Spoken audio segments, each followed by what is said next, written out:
Gravely. You can save up to 20% on Gravely commercial mowers during the Gravely Mow the Distance sales event starting April 9th. Visit your local Gravely dealer today. When getting the job done right is job one, you need construction equipment that's built right. From compact track loaders to the world's #1 selling compact excavator, the Kubota construction lineup features durable Kubota engines, more comfort, and the versatility to do it all and do it right. Visit your local Kubota dealer today. Go to KubotaUSA.com for full disclaimer. Stop by Columbus Equipment in Columbus, Dayton, or Toledo to see their full line of Kubota construction equipment, or check them out online at ColumbusEquipment.com. Gem City Water, we're a local veteran-owned company that offers affordable reverse osmosis systems and installs them for free. Get pure, great-tasting water right from your own tap. Visit GemCityWater.com for more info. Confidence is knowing you're ready to handle whatever comes your way. That's what it feels like to take on your workday with Cintas. They make sure your AEDs are up to date, your fire extinguishers are tested and inspected, your floor mats are cleaned and delivered, and your workwear looks good, feels good, and is freshly laundered with the Cintas Apparel Plus program. So are you ready to take on today? Visit Cintas.com. Oh, I'm ready! And get ready for the workday. My son loves to fly kites, but my active psoriatic arthritis can sometimes hold me back.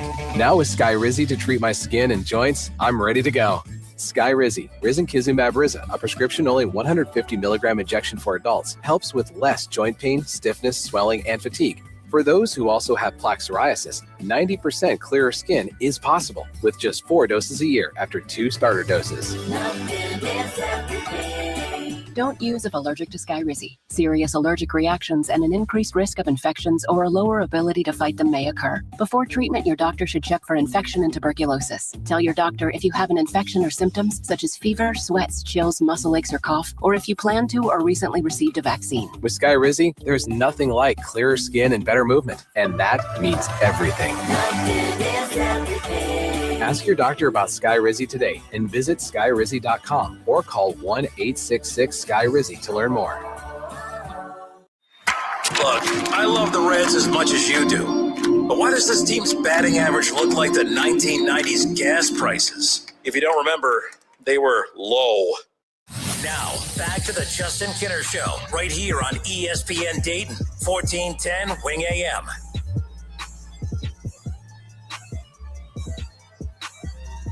All right, there's no need for the voice guy to be taking shots at the Cincinnati Reds. I mean, they just swept the Rangers over the weekend. They're 6-3. They're second in the division.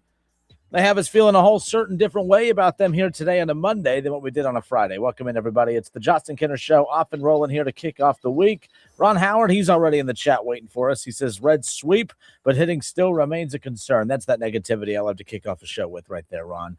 But some say that would be negativity. Maybe me, but Ron, you're not wrong. You're not wrong. We're going to talk about the Reds sweep over the Rangers over the weekend. Again, on Friday, we were doing the show, and things got a little heated between me and Reds fans. I was fed up. I was sick and tired of watching the same struggles already in the first, handful of series to kick off the season that we saw all of last year that put them in the spot that said, hey, we need to go out there and improve this lineup, and they didn't really do a whole hell of a lot to do that. Reds flipped the switch over the weekend, but it wasn't the offense that did it. It was the pitching, and more pitching. That's what we're going to talk about here to open up the show. ESPN put out an MLB Watchability Index. Where do the Reds fall on that watchability index? I'm actually surprised at how high they are up on this list, and that's not me being negative. I just find this team to be tough to watch at times. They're higher on this MLB Watchability Index list than what I was anticipating, if you will. We'll talk about that coming up around the corner. Gino Auriemma against Don Staley. If you want to talk about the most talked about, I mean, it was the most overblown story in the history of sports. That's how bad the women's basketball tournament was this year. No, Kinner is not sexist. No, Kinner is not dogging women's basketball. That tournament has been hot garbage this year. And Gino and Don, that was the most relevant thing that happened the entire tournament. I mean, even the national championship was a dud. We'll talk about that more coming up. And then the Big Ten tonight looking to do something that it has not done well, in 26 years. Michigan and UConn, the NCAA men's tournament wrapping up tonight, the national championship. Michigan, the favorite, no surprise there. But Dan Hurley and UConn, they know a thing or two about winning national championships. He's already won 2 at UConn, looking to go for number 3 tonight. And if he does that, the Big Ten's drought continues. Let's kick off the show with a chance for you to win $1,000 every weekday, starting at 8 a.m. We'll give you a chance to win $1,000. You'll be listening for the spring payout winning word. When you hear that winning word, you text that winning word to 937-518-1410. So here we are. We're off and rolling. Text the word love, L-O-V-E. Text love to 937-518-1410 for your chance to win $1,000 every hour, starting at 8 a.m. until 6 p.m. right here on 1410 ESPN Radio, Monday through Friday. We'll give you a word that you text into the station, and it's that simple. It's our 2026 ESPN Dayton Spring Payout Cash Contest. Text love to 937-518-1410. What I did love over the weekend, the Cincinnati Reds, well, it was a great rebound series on the road. It was the first road series of the season for your Cincinnati Reds, and they're undefeated on the road. They opened up the season against the Boston Red Sox. They took 2 of 3 from the Red Sox at home. Then they dropped 2 of 3 against the Pittsburgh Pirates at home, and it wasn't that they lost to the Pirates. It was the way that they lost to the Pirates. They lost 8-3 in games 2 and 3, headed into their second off day in the first 10 days of the season, and had us all feeling a certain way. And then they come out and they get a 5-3 game 1 win against the Rangers, and then give up 1 run over the next 2 games, 2-0 game 2 win, 2-1 game 3 win yesterday. And the Reds have now swept the Rangers, and they turn their attention towards the Marlins. They remain on the road, and we'll talk more about the Marlins series coming up in a bit. But the Reds have won 3 straight. They've won their second series in their first 3 of the season. They turned their attention towards the Marlins and the Rangers. It was an interesting series because we saw a lot of what makes the Reds the Reds. We saw a lot of dominant pitching performances. We saw a lot of head-scratching at bats. But opportunistic is the one phrase I think that I would label this Reds team. They are very opportunistic. They do a phenomenal job of kind of just finding ways to win, considering the fact that this lineup just continues to be a problem. I do not think that this lineup has been fixed over the weekend. I think that there are just as many concerns that I have about the lineup today. I was joking with Ron about his negativity to kick off the segment, but he's not wrong. I mean, the second that the show started, Ron said the Reds sweep, but hitting still remains a concern. He's not wrong. This Reds team cannot hit the baseball. They cannot score the baseball consistently. When you think about, look, they lost to the Pirates 8-3 in games 2 and 3. It's not like they started playing better against the Rangers. They just didn't give up 8 runs in games 2 and 3 against the Rangers like they did the Pirates. I mean, they put up 5 runs on the board. They win 5-3. And then, of course, in games 2 and 3, you shut out the Rangers in game 2 and you only give up 1 run in game 3. That, to me, right there, we could talk about the pitching, but, man, the margin for error for this Reds team is so slim. So slim. When they won in game 2, when they win 2-0, all right, with Rhett Lauder on the mound. Rhett Lauder looks phenomenal, by the way. He gives up 0 earned runs on 3 hits in 6 innings of work, strikes out 4, only walks 2. He was unbelievable. The Reds did get 8 hits on the night, but were only able to produce 2 runs, of course. They left a lot of runners stranded. That's another thing that we'll talk more about in a moment. But 8 runners they left on base in that game 2 win against the Rangers. And then yesterday, once again, not a whole lot to brag about offensively. They did have 9 hits, but they continue to leave guys on base. I mean, 10 runners left on base, 18 runners left on base in games 2 and 3. They won, they swept, but, man, they are flirting with disaster. I mean, I find it pretty remarkable how many times they've come out on top this season in games where the offense has just been non-existent. Now, maybe I shouldn't say non-existent. I mean, they left 18 runners on base, 18 runners over a 2-game stretch. They're obviously putting the bat on the ball and putting the ball in play. They're just not driving in runs. Elly De La Cruz continues to improve, which is something that we did not see in the first week of the season, which was frustrating. But, man, 3 home runs to help lead the way. Eugenio Suarez was brought in to help lead the charge power-wise. Last year, Elly De La Cruz, even with going an entire month and some change without knocking the ball out of the ballpark, led the team in home runs last year.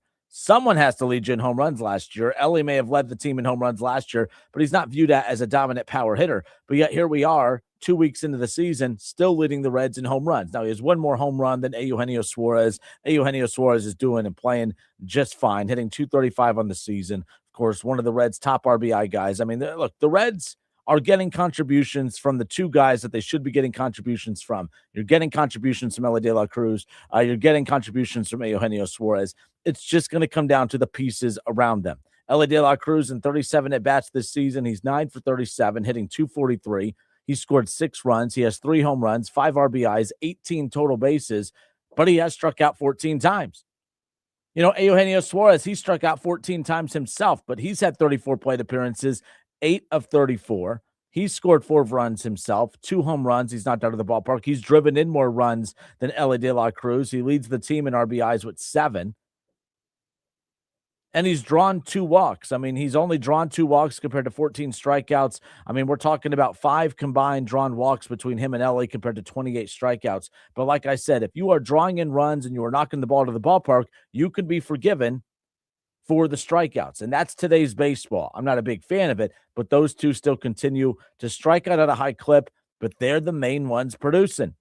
Sal Stewart's definitely cooled off from his dominant start, but he has hit in every single game that he has stepped foot in that batter's box. He is 11 of 30, hitting .367 to start. He's scored 5 runs. He has 3 extra base hits on the season, multiple home runs, 4 RBIs, 20 total bases. He's been on base more than any other Red this season.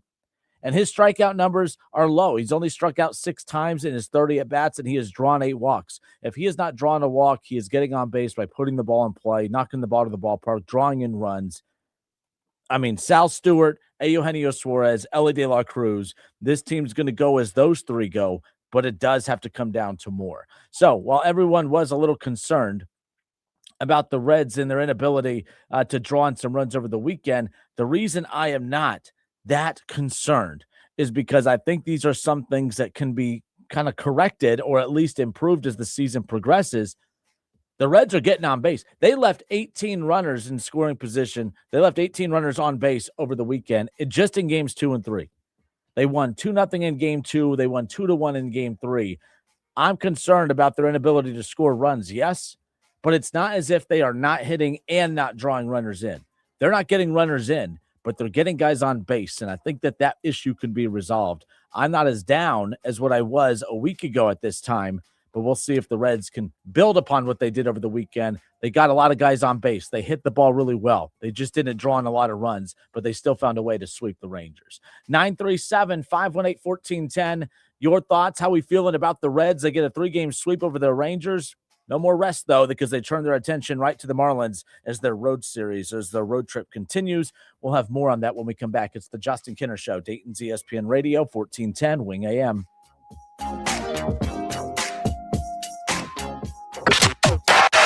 The Reds invented something new, wallet load management. They rest the bank account like the NBA rests its players. The Justin Kinner Show, right here on 1410 ESPN Radio. Hello, it's John Kozik, founder and president of TurboTrack Realty, and I buy real estate as is, fast for cash. Call me today for an all-cash offer on any of your properties, and we can close within days at 614-470-2000, 614-470-2000. Do you own a property that's outdated and needs thousands of dollars in repair? Great, I'll buy it. Give us a call today for an all-cash offer at 614-470-2000, 614-470-2000. Would it be convenient for you if you could simply take what you wanted and leave the rest behind? Great, I'll buy it. I buy vacant properties, inherited homes, divorce situations, death in the family, apartment buildings, commercial properties. I even buy my tenants won't pay me the rent houses. Visit us today at TurboTrackRealty.com or give us a call and speak with one of our friendly staff members at 614-470-2000, 614-470-2000. Raise your hand if you're excited about feeling older faster than you should. No takers? Yeah, didn't think so. Ongoing pain makes you feel older than you are. But here's the good news. QC Kinetic patients here in Dayton are getting relief, feeling younger, jumping back into life full speed, and it didn't happen in an operating room.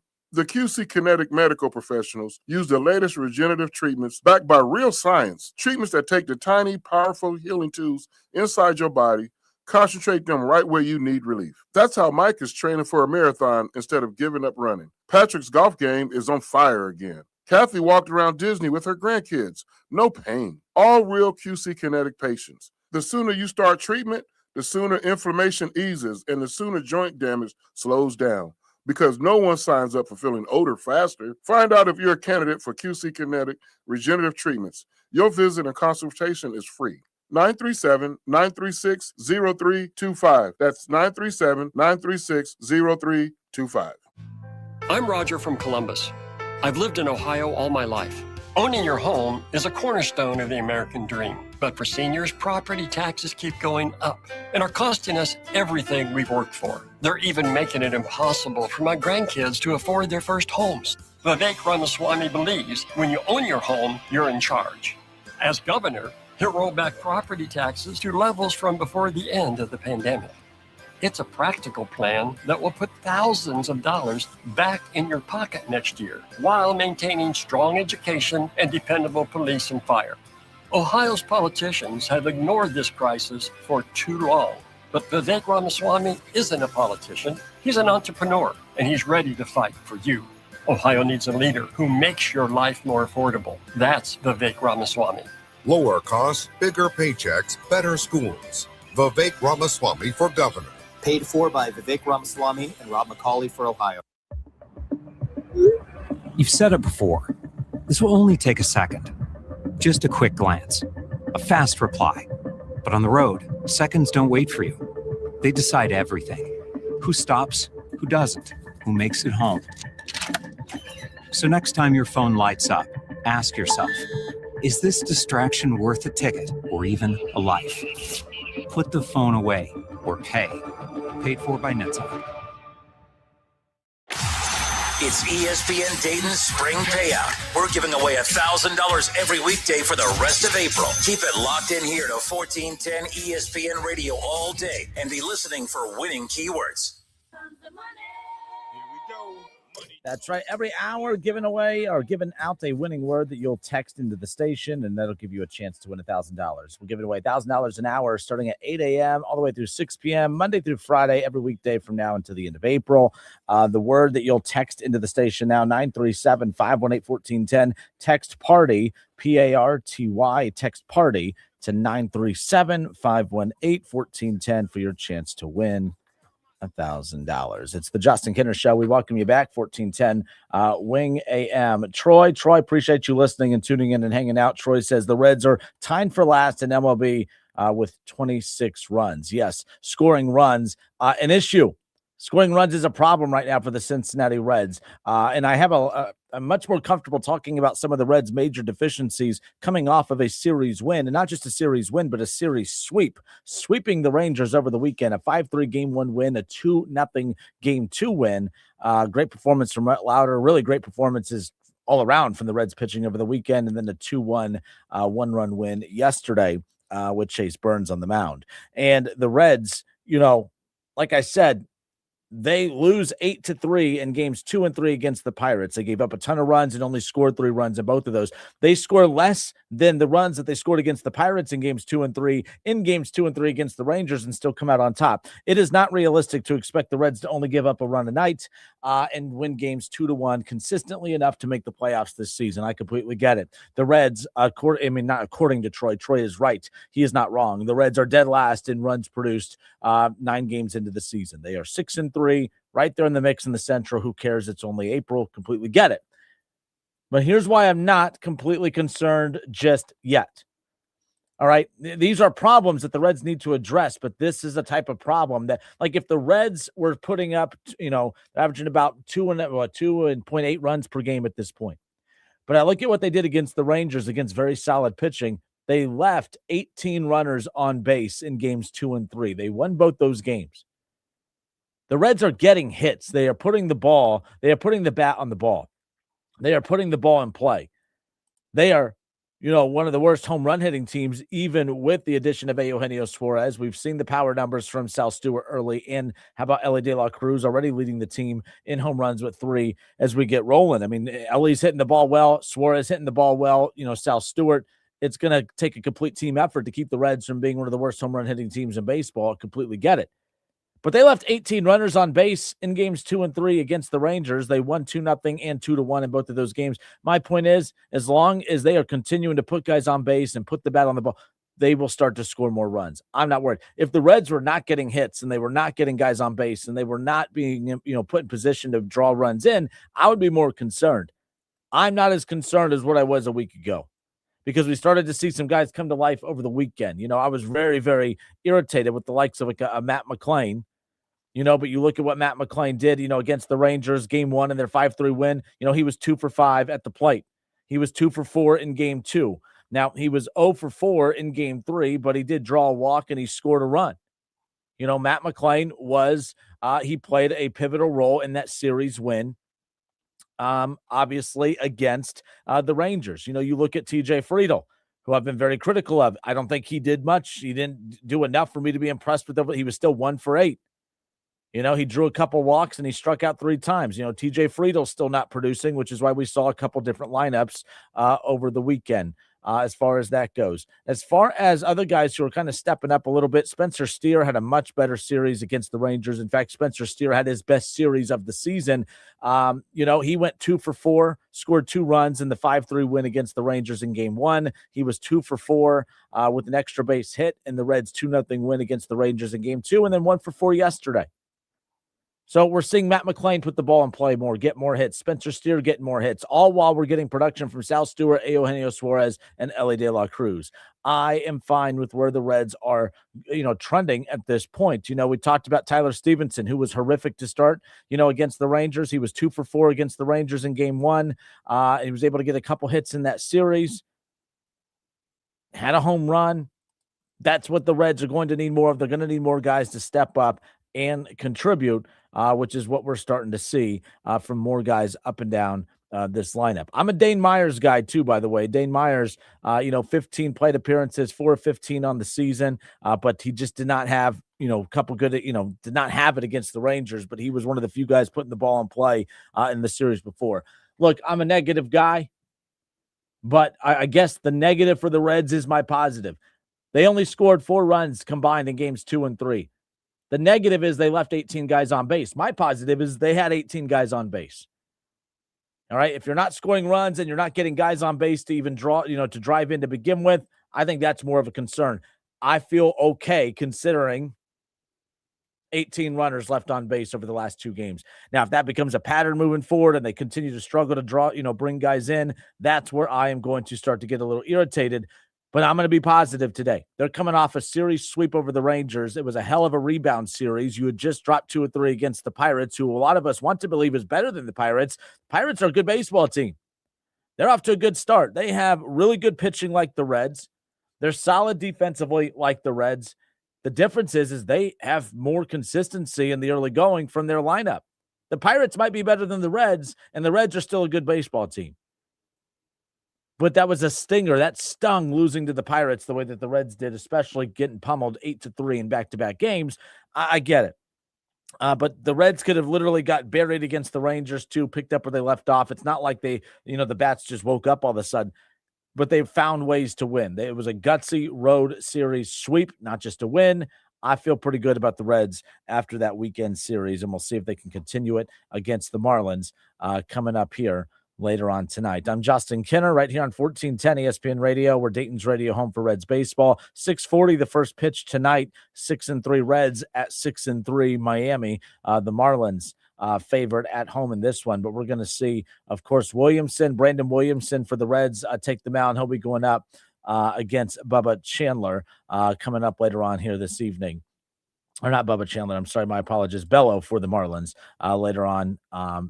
Just around the corner. But that's the series we have coming up for you here between the Reds and the Marlins. Later on, 6:40 the first pitch with the 6:10 pregame coverage beginning. There's something else about this Reds team, too, that is really starting to fascinate me a bit. All right. We wanted to see this team improve from one season to the next. Now, if I throw out this question to you, do you believe that the Reds have improved from last season to now, just 9 games in? You're not allowed to say we're only 9 games in. Based on the issues this team had last year compared to where we are at right now, has this team improved in your opinion?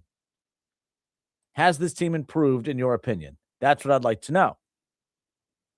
And a lot of you are going to say, well, last year they were really good at pitching. They're really good at pitching this year. So, no, they're not better there, but they're just as good. From a scoring runs and hitting perspective, this team is definitely not better than where they were a year ago. Some would say they're right at the same level of last year, maybe slightly worse. So how is this team better than they were a year ago? This team right now is the best defensive team in baseball. And it's not just because, they give up the least amount of runs in baseball. Defensively, check off a lot of different boxes metrically to show that this is one of, if not the best defensive team in baseball 9 games in. The Reds are the only team in baseball that have yet to commit an error.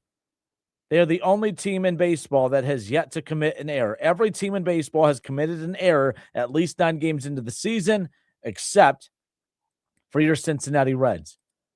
And, we talk about can the Reds sustain their winning ways if they are dead last in runs produced on the season moving forward? I think they're going to win a lot of games moving forward. When you are a top 3 pitching staff in baseball, which statistically and metrically the Reds are 9 games in, and I don't think that that's a fluffed number, 9 games in. I think we saw this team, fully invest into the bullpen in the offseason. We knew how good they were from a rotation standpoint. They're one of the most balanced pitching staffs in all of baseball. And now you have, metrically, statistically, the best defense behind that great pitching staff. I think this team's going to win a lot of baseball games moving forward because of that. Is it sustainable, though, without this team's ability to produce runs? Now, it just depends what your definition of sustainability is, what your team's or what your definition of winning is. I mean, winning is winning baseball games. I think they're going to win a lot of series neutralizing opposing teams' top hitting. When you look up and down, we want to compare them in. How do you beat the Dodgers? You're not going to look at any team out there and say that team's better than the Dodgers. But what you have to start doing is something that I think that the Reds are trying to position themselves to do. How do you attack the Dodgers? Are you going to try and outrun them? It kind of reminds me, the Dodgers right now remind me of the Golden State Warriors from a few years ago when you had Steph Curry, Klay Thompson, Draymond Green, and Kevin Durant all at the same time. And then you had a lot of teams in basketball that were trying to, they score a lot of points. They shoot a lot of threes. We got to load up a roster that's going to shoot a lot of threes as well. And then what are you trying to do? You're trying to out Golden State Warrior, the Golden State Warriors. That's not going to happen. To out Golden State, the Golden State Warriors, you had to, we're not going to shoot better than them, shoot, more threes than them or score more than them consistently. But man, what do we got to? We got to find a way to neutralize what they do. It doesn't mean it's going to work, but that has to be the mindset of some teams out there. And I think that's what the Reds' mindset is. The Reds are not better than the Dodgers, not even close. But when you look at teams across Major League Baseball, I don't know if there's a whole handful of teams out there that have what it takes to neutralize the Dodgers like the Reds do.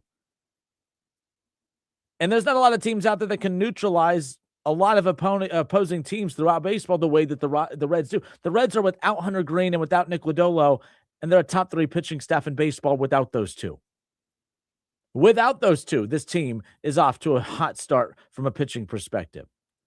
I mean, we know this team is dead last in runs produced on the season. We know this is one of the worst power hitting teams in baseball. We know that this team's deficiencies lie heavily in that lineup and on the offensive side of the ball. Then why do they keep winning games? It's because they have the number one and 2 most important side of the ball covered, and that's obviously pitching, and then, of course, the defense that they roll out there. The Reds are not better than the Dodgers, but the Reds are not better than a lot of teams in Major League Baseball. But because the Reds are so damn good defensively, and because they have that pitching staff that they do, they're one of the most equipped teams to neutralize any lineup in all of baseball, and that's why I feel like they have a shot to continue winning games even without a consistent lineup that produces anything to make you feel good about this team. Ron Howard says it's like they're running in place. Pitching is rolling. How long can they hold up? Every game the other team is in it until the end of 9. But the Reds have also They have gone to the bullpen the least amount of anyone. They also don't have any bullpen arm in the top 7 in usage already to start this season. The Reds' whole goal of loading up that bullpen was to make sure that they didn't overexhaust this bullpen heading in before heading into the All-Star break. They're accomplishing that. They have strong arm after strong arm. They have righties. They have lefties. They have dominant starters. They have guys that could produce right now that's pitching in Louisville because of the depth that they have pitching-wise. Their top 2 pitchers are out, and you wouldn't even know it. I'm Justin Kinner. It's the Justin Kinner Show, 1410 ESPN Radio. If you're just joining us, welcome. When we look at, this team right now, from an ERA perspective, the Reds are a top 5 pitching staff in baseball. Quality starts. Like I know, I don't know if you guys follow that, but the Reds are top 10 in that statistical category. You look at, from a pitching perspective, right now, the Reds are the top of every major statistical category out there. When you look at the amount of hits that have been given up, all right. When you look at the earned runs, when you look at the walks, I mean, the Reds do a good job in every major statistical category out there. One of the better strikeout teams in baseball. I mean, they check off pretty much every major box out there. The Reds pitching is just fine. That defense, one of the best defenses in baseball. They're the only team in baseball to have yet to commit an error. Do I expect them to go all 162 without committing an error? Heck no. But when you pitch the ball as well as they do, when you play as good a defense as the Reds do, they're going to have a shot. They're going to have a shot to win games. And like I said, I think it's bad that they only scored 4 runs in the final 2 games in that Rangers series, but they found ways to win.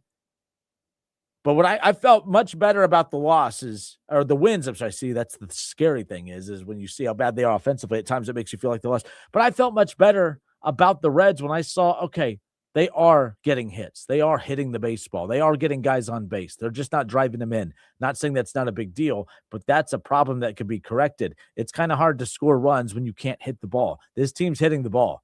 They're just not driving in runs. That's the next part to this equation. We'll see if the Reds can get that figured out.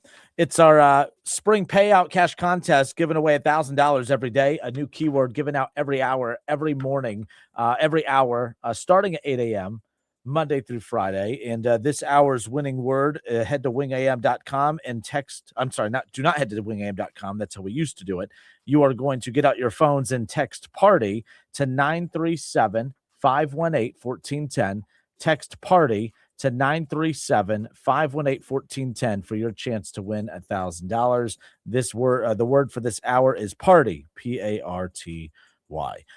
More of the Justin Kinner Show when we come back, continuing to talk Reds. I don't know if you guys saw this or not, but ESPN put out their Major League Baseball Watchability Index. Now, the Reds are 6-3. They have exciting players in this lineup. But, man, I tune into games. I want to watch teams produce runs. I want to see teams, score a lot.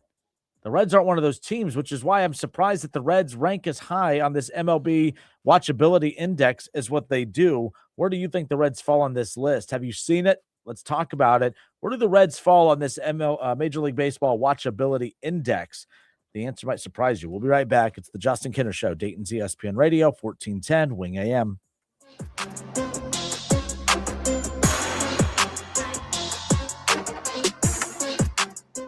Some shows give you hot takes. We give you hot takes, cold takes, wrong takes. We'll let you know when Kinner has a right take. The Justin Kinner Show. Weekdays 3 to 5 on 1410 ESPN Wing AM. Hey, Cordell Transportation is now hiring experienced Class A CDL drivers, excellent pay, benefits, and a $5,000 sign-on bonus. Apply right now online at CordellTransportation.com. Do it right now. Driven to succeed. Well, good morning, kiddo. I love that you're home from college. I've missed you. Still taking your Nature-Made vitamins? Every day. A multivitamin and a probiotic. You better be taking yours. Still looking out for me, Mom. I'll never stop. Made to care for you every day. Nature-Made, the #1 pharmacist-recommended vitamin and supplement brand. Find us in the vitamin aisle, based on a survey of pharmacists who recommend branded vitamins and supplements. Spring is the perfect time to beautify your home or business with locally grown plants from A. Brown & Sons Nursery. Check out Brown's Nursery for everyday low prices on thousands of healthy and colorful high-quality shade trees, evergreens, flowering trees, and bushes, perennials, and ornamental grasses. Brown's grows landscape-size hydrangeas, lilacs, butterfly bush, red buds, flowering crabs, magnolias, wisteria, wigula, spirea, forsythia, dogwood, fruit trees, and then there's western red cedar, arborvitae, boxwood, taxus, juniper, pines, and spruce. They have elms and tulip trees, sweet gums and oaks, black gum and hornbeams, willows and honey locusts, 30-plus varieties of maple, and so much more. Come see them at Brown's Nursery this weekend, Friday and Saturday 8 to 5, Sunday noon to 5. Landscape installation and landscape design are available too, just 4 miles off of I-70, exit 24 on Route 49. They're easy to find and so worth the trip. Make your corner of the world a whole lot greener with Brown's Nursery. Upgrade to a new quality bath remodel in less time with minimal inconvenience and for less money with Bath Creations in as little as 2 days. We do it right. There are a lot of others boasting about bath remodels these days. Well, Bath Creations' expert craftsmanship and customer service speaks for itself. Plus, all first responders, veterans, and active military will save an additional $500 off your purchase. Visit our beautiful showroom at 8741 North Kimmel Road in Clayton or at mybathcreations.com and upgrade your new bath today.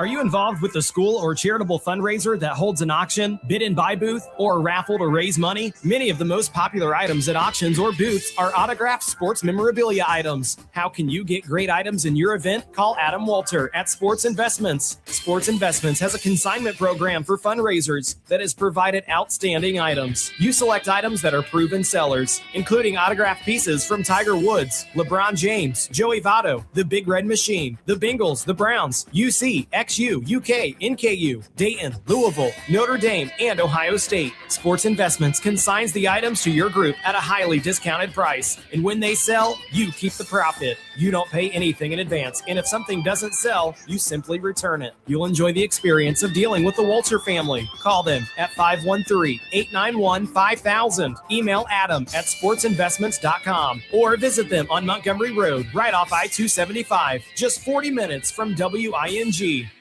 Save big money on your next project with help from Menards. Be prepared for flooding and keep your basement dry with Barracuda pumps. Barracuda makes high-quality pumps that offer dependable performance for when you need it most. Save big money on all Barracuda pumps now at Menards. Plus, check out our weekly flyer on menards.com for all the great deals happening now.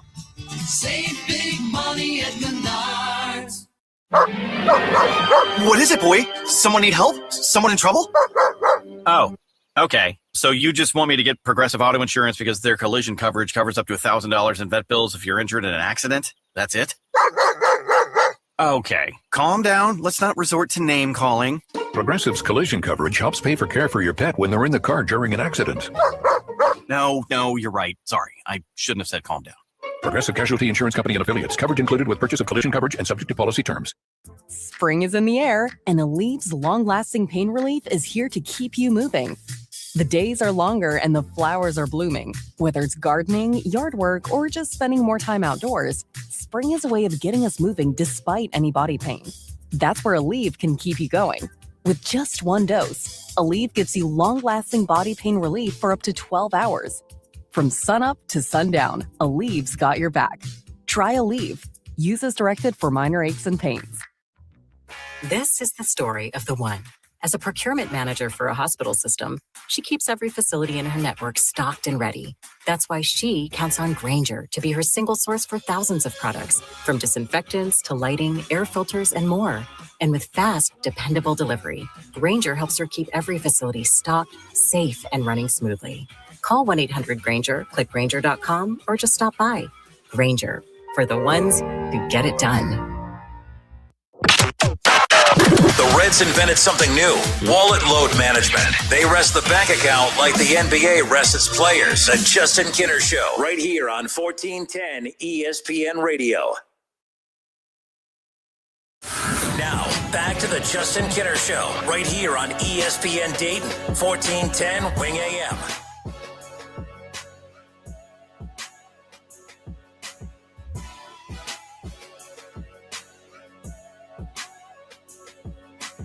Justin Kinner back with you here, 1410 ESPN Radio. If you haven't done so, get out your phones, text PARTY to 937-518-1410. Text PARTY to 937-518-1410. It's our spring payout, giving away $1,000 every day, $20,000 in the month of April, $1,000 every weekday, and your best chance to do that is be listening every hour for that winning word. When you hear that winning word, text it to the station hotline 937-518-1410, and you'll automatically be entered. So again, keep listening for that word. For this hour, it's PARTY, PARTY. So text PARTY to 937-518-1410. Reds sweep the Rangers over the weekend. They kick off a series with the Marlins tonight. Brendan Williamson going to take the mound. Great pitching performances over the weekend. And the Reds, fascinatingly enough, continue to be the only team in baseball to they've yet to commit an error. With all as bad as this team has been in recent years defensively, with as bad as they have been, in a lot of statistical categories out there, the one area of improvement. I mean, you got to think I've always been curious too. I love Terry Francona, but what impact does a manager? I shouldn't say that. We know it has an impact, but it is interesting. As baseball has evolved and changed over the last decade and some change, managers appear, all right, the perception is from baseball simpletons like me and others, where it just feels like they have less and less of an impact on the game just because advanced analytics and everything else have just basically turned baseball into almost like it's an instruction manual. Hey, when this happens, push this button. When this happens, press Control-Alt-Delete and reset it. It's like there's an answer for everything. There's no gut feel for how to manage a baseball team, manage a baseball club. Well, it is interesting how you add Terry Francona as your manager, and it wasn't a pretty first year, but the Reds make the playoffs first year of Terry Francona. You can't say that it's a coincidence. You think about the way that the Guardians / the Indians looked back during Terry Francona's time. What were they most known for? They were most known for, of course, being one of the best defensive teams in baseball and one of the best pitching teams in baseball. And by golly, guess what the Reds are already looking like? They're already one of the best pitching teams in baseball, yes. But already, 9 games in, the only team in baseball yet to commit an error. And I guarantee you, I know how this works. The Reds will commit an error in the first inning. In the bottom of the first inning tonight, the Reds will commit an error. And I promise you'll remember this show at 3:42 here in the Miami Valley. You'll remember it at this point. I'm calling it now. The Reds will commit an error in the bottom of the first inning tonight because we're spending so much time on this. But we're already starting to see the shape of a club managed by Terry Francona. It's all about pitching and it's all about defense. This team needs to hit more and they need to score more runs. They need to hit more home runs. That you can't shake it. But for a sport where I've been a big doubter in the impact of a manager, that's why, people notice I started softening my takes on David Bell over the years, because I'm like, we're getting mad at David Bell, but how much of an impact does David Bell truly have on this organization? Well, the answer was none, but that was the problem. David Bell knows more baseball than he'll forget more baseball than I'll ever know. I'll never sit here and act like David Bell doesn't know baseball, but there's a lot of, even the worst coaches in the NBA, they know way more about basketball than you and I will ever know combined. I sit here and I do this show and I act like a know-it-all, and I think I know more than Anthony Grant and I know more than these D1 college basketball coaches. If that's how it comes across, my bad. I do not know basketball the way Anthony Grant knows basketball. That man knows. I respect the hell out of Anthony Grant for that. Don't get me wrong. So I sound like a know-it-all when I'm on these airwaves, but the bottom line is these guys but it's not always about the X's and the O's. It truly is. How do you push the right buttons? How do you get your guys to respond, to react, to go out and get the results you're looking for? I'm looking at a team right now, and it's just kind of funny to me that Terry Francona Reds are built just like those Terry Francona Cleveland Indians. This Cincinnati Reds under Terry Francona looks a lot like his time as manager of the Red Sox when it was all about pitching and all about defense. Yes, you have to draft. Yes, you have to develop. Yes, there's a lot of work that's put in behind the scenes, but this is why I look at a guy like Terry Francona and say it may be the last of those old school veteran managers. While people still get mad at his lineups, people still get mad at his decision-making throughout games, I'm looking at a guy that, while we sit here and talk about, man, this team, they're horrific offensively. They have scored the least amount of runs 9 games into baseball this season than any other team out there, and yet here they are at 6-3. coming off a sweep on the road in their first road series of the season. That, to me, it does come down to managing, because Terry Francona teams will never be perfect. You're never going to be a top 5 hitting team, top 5 pitching team, top 5 defensively. So how do you find ways to win baseball games? That, to me, is Terry Francona. We're 9 games in. I don't want to hear, oh, let's slow down.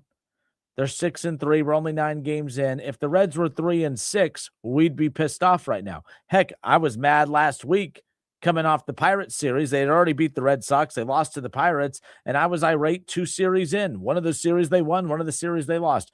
I'm going to always react based on the information that we have in front of us right now.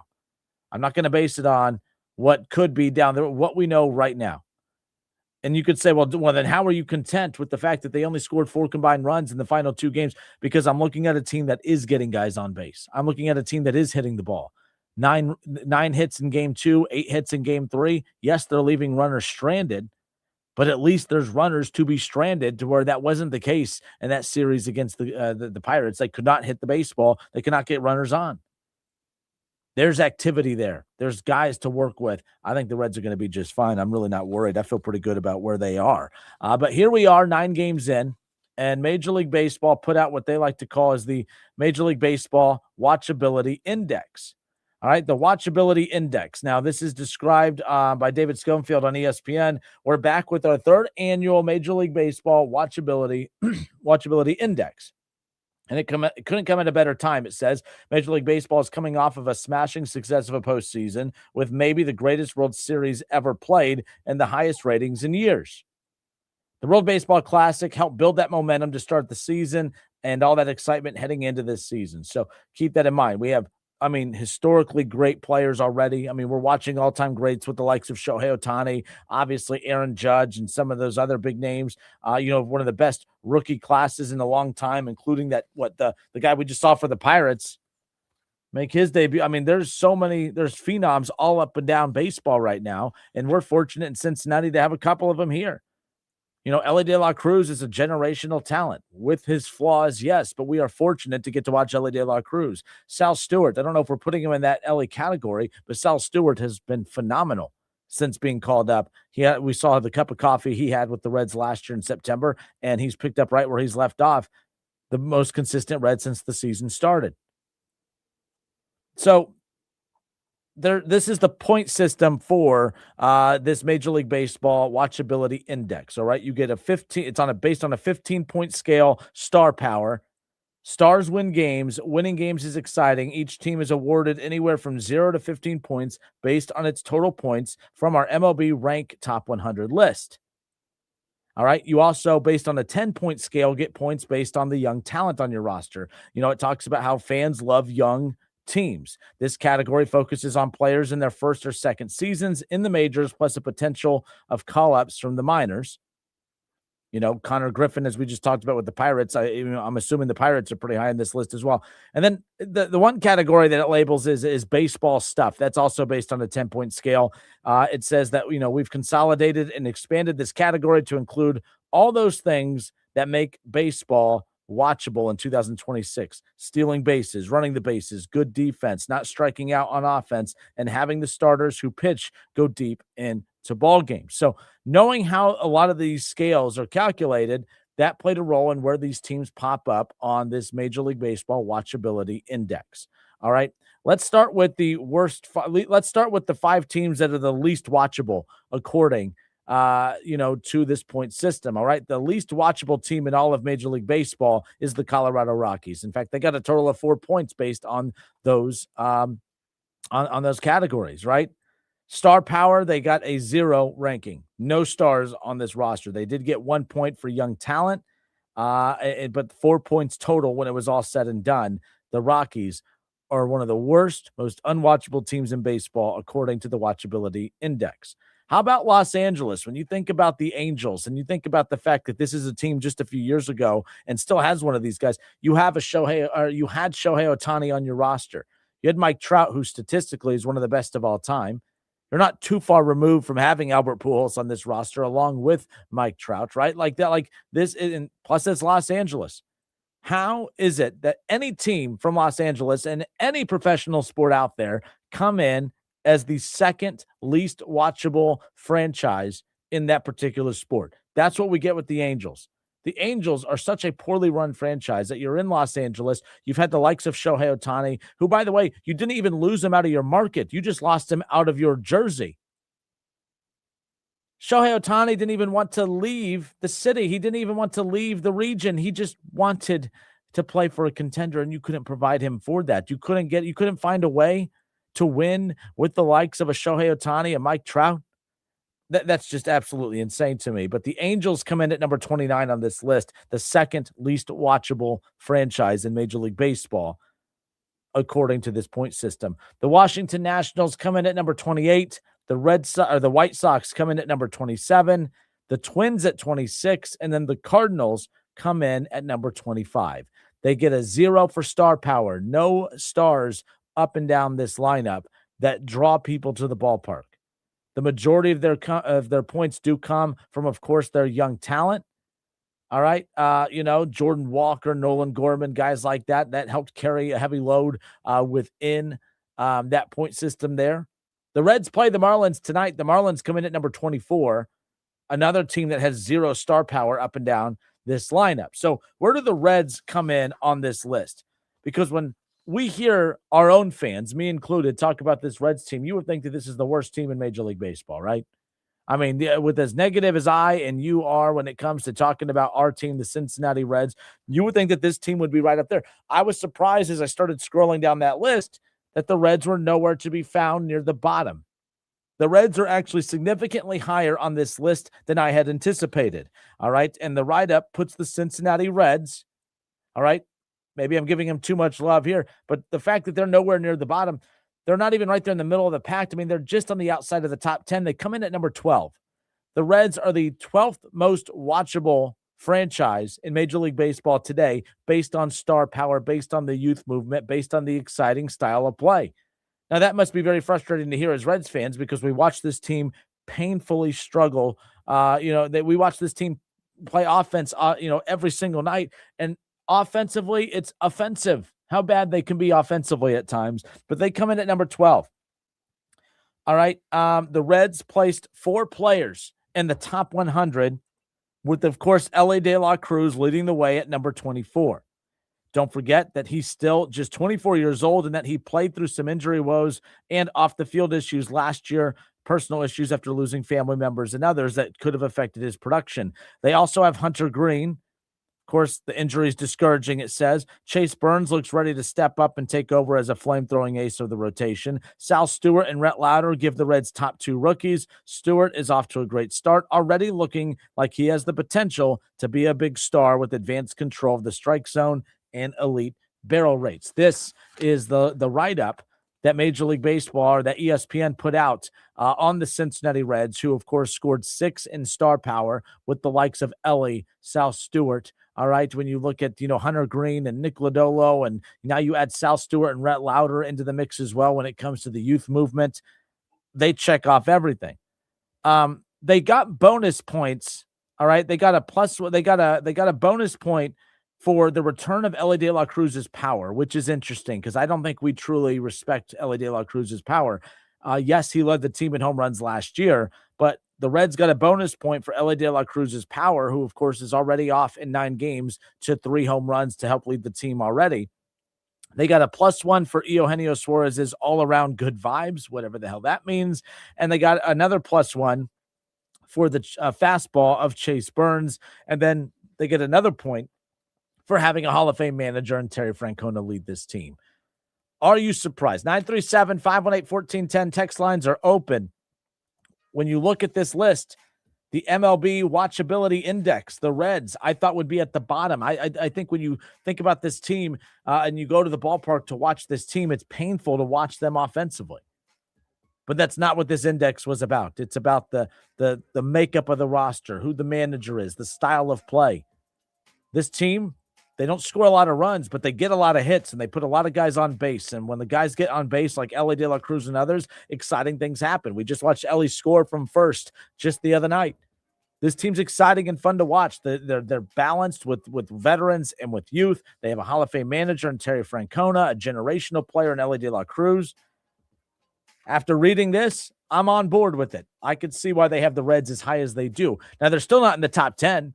Imagine if the likes of TJ Friedel this season and Matt McClain, right? Imagine if all these pieces started coming together at one time, like what we think that they're capable of. I think the Reds would be significantly higher on this list. I'm Justin Kinner. It's the Justin Kinner Show. Chad Kinser weighed in on my shot that I took at the Angels earlier. To be fair, how often was Trout there healthy when Ohtani was there? It doesn't matter because, I mean, you got to think about, I know that he is injured a lot, talking about Trout. But the fact that when you look at statistically Mike Trout's numbers, I mean, he is one of the greatest players of all time. And we as baseball fans have only witnessed him in the postseason one time. That's a horrific franchise. And the fact that you couldn't market this team with Shohei Ohtani and Trout. And yeah, Trout's inability to stay healthy is a problem as well, but they continue to pay him. They're the ones that gave him, $700 million? You know, I wanted to pay. If I'm the Angels, I would have said, hey, we're Los Angeles. Like, for instance, I'll say this. If the Reds had Mike Trout, and Mike Trout had all the injuries that he had as a Red, and it was time for him to go, the Reds would say, he's injured all the time, but we cannot let Mike Trout go. I would understand why a desperate franchise like the Reds would pay Mike Trout. The Angels, to me, don't scream LA because they don't scream confidence. Because if they truly were an LA team and had that LA confidence, they would look at Mike Trout and say, I know you're one of the best of all time, but you are not reliable. We cannot count on you. We're not going to pay you. We're going to move on from you because we can use this, what was it, 600, 700 million to get 2 or 3 other star players that are going to help this team win. That was a desperation move by the Angels to keep Mike Trout, in my opinion. I think it was a huge mistake. You know, I look at other confident franchises out there who looked at their star player and said, thanks, but no thanks. I give the Nationals a ton of credit. The Nationals were willing to look at Bryce Harper, who at the time everyone said, how stupid is that franchise to just let Bryce Harper go? But that franchise looked at Bryce Harper and said, thanks, but no thanks. Like, we're confident in our ability to continue to win baseball games moving forward rather than mortgaging the future to keep you here because we're confident in our ability to move forward. And not only did they move on from Bryce Harper that season, when they moved on from Bryce Harper, who went to the Phillies, and the Phillies made a nice little off season that year when they added JT Realmuto, they added some star pitchers in that. Philly missed the playoffs with Bryce Harper that first year that they got him. The Nationals, 1 year after moving on from the face of their franchise, win a World Series. That's why baseball's fascinating to me.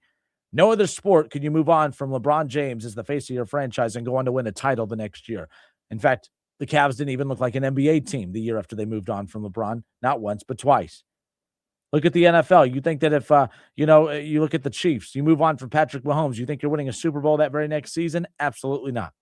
But in baseball, you could do that. And the Angels, to me, showed desperation by being willing to give that money to Mike Trout, who never consistently showed he could be healthy and reliable throughout a season. And, they have the money to pay him, yes, but they haven't had the infrastructure in that front office to be able to make the right moves around it.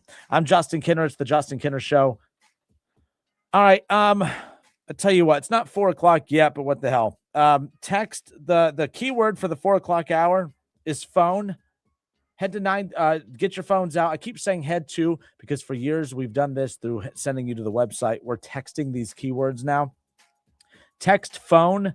PHONE. Y'all know how to spell phone, right? In the instructions here, it says to spell out the word for you. How about I don't treat you like you guys are dumb? Like, how about I treat you like you know how to spell phone, right? Like, is that how we're going to do this? Because I respect you. Phone. Get out your phone and text the word phone to 937-518-1410. Text phone to 937-518-1410. It's our ESPN Dayton spring payout. $1,000 every day, Monday through Friday. Through the rest of April. Be winning for those winning words. Hour number 1 in the books. We'll be right back.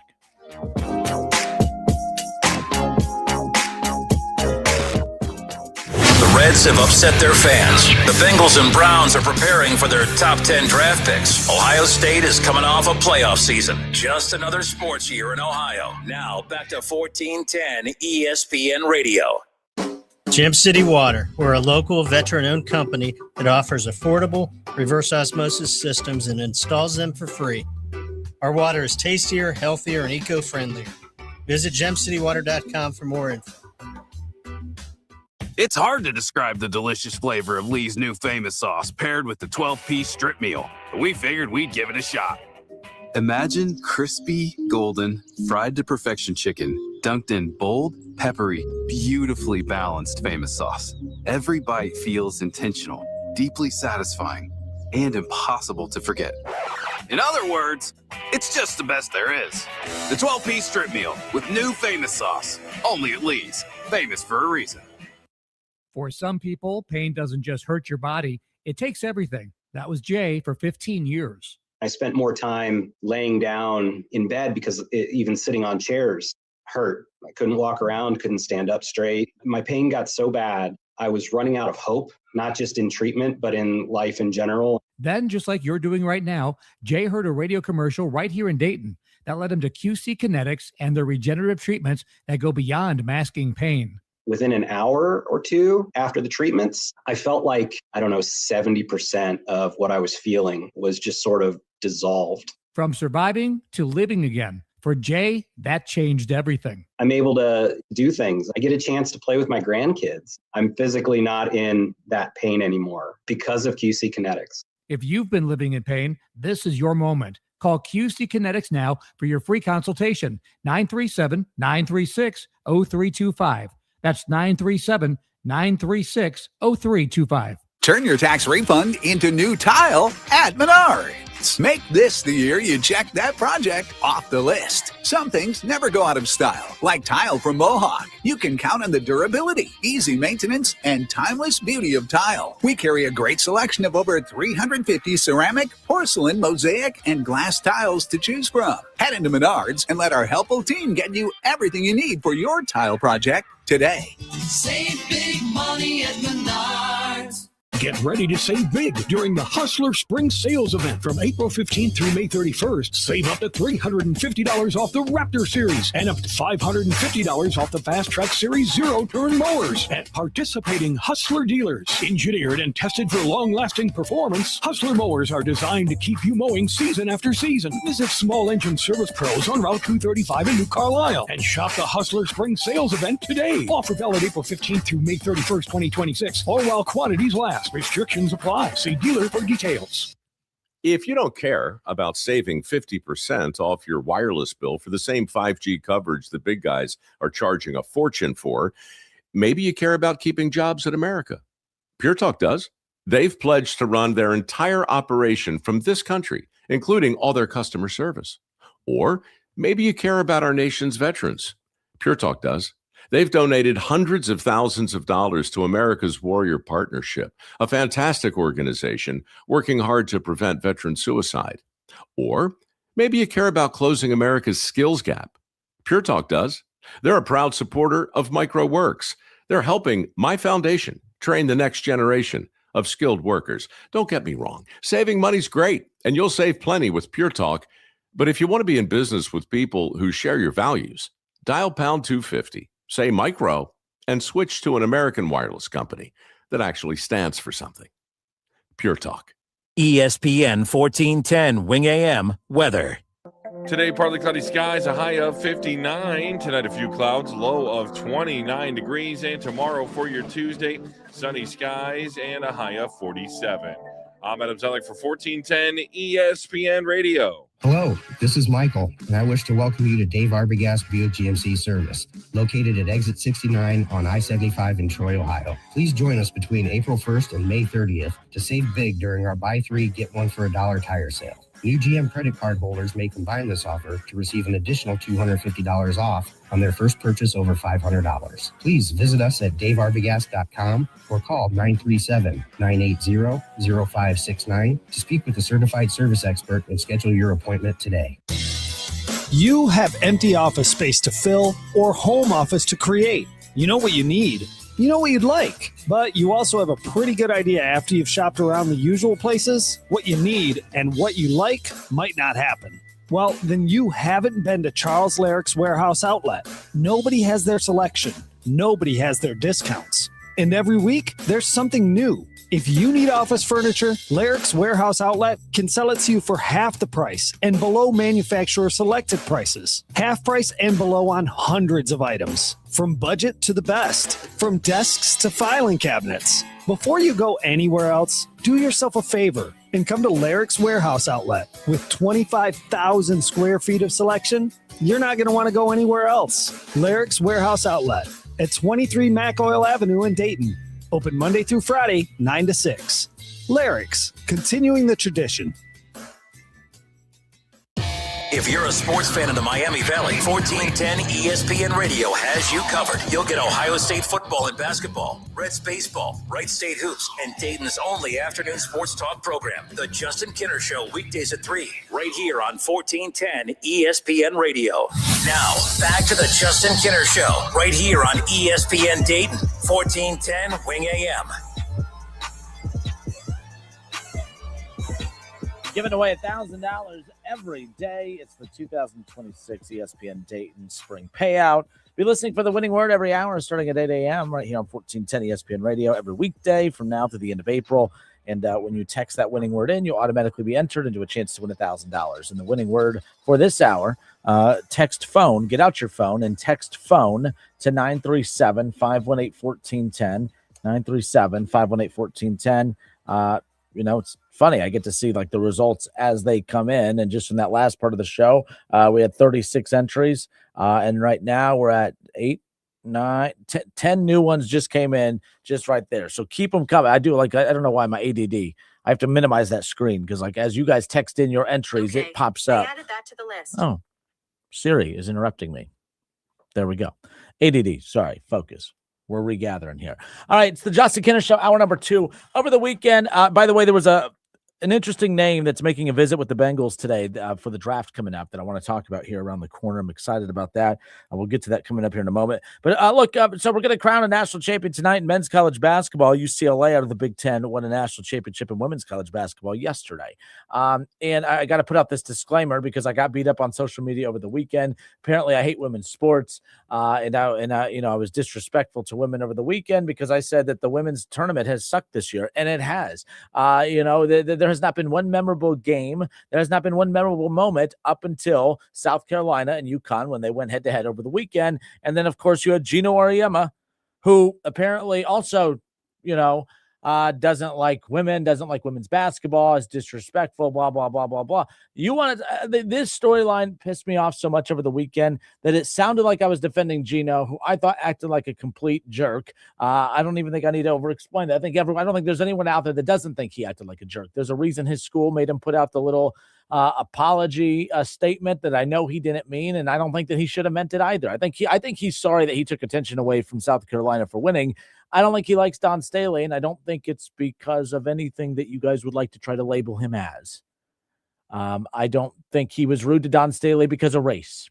I think that's one that's floated around that I think is one of the most ignorant ones that I've heard. That Gino, race was a reason that he was rude to Don Staley. I mean, can we stop with that, please? The fact that she was a woman, that was another one that came out that, you mean the guy that has dedicated his entire life to women's college basketball doesn't like women in college basketball? Like, why do we do this? Gino actually did something over the weekend that I think was the most respectful in women's college basketball, and I'll explain why.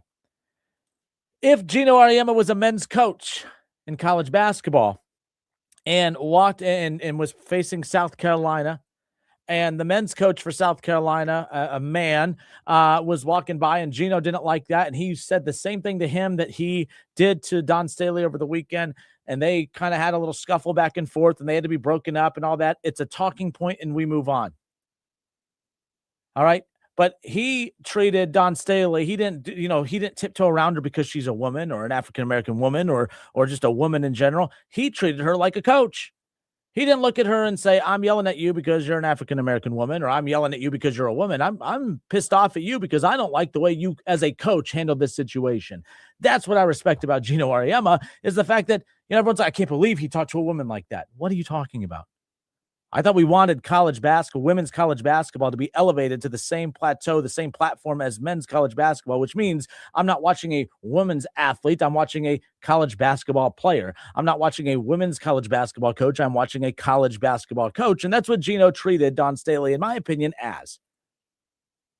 I don't like how Gino acted by any means, but to sit there and try to over-dissect and over-analyze what happened over the weekend as like it's some kind of social case study is just absolutely ignorant and moronic, in my opinion.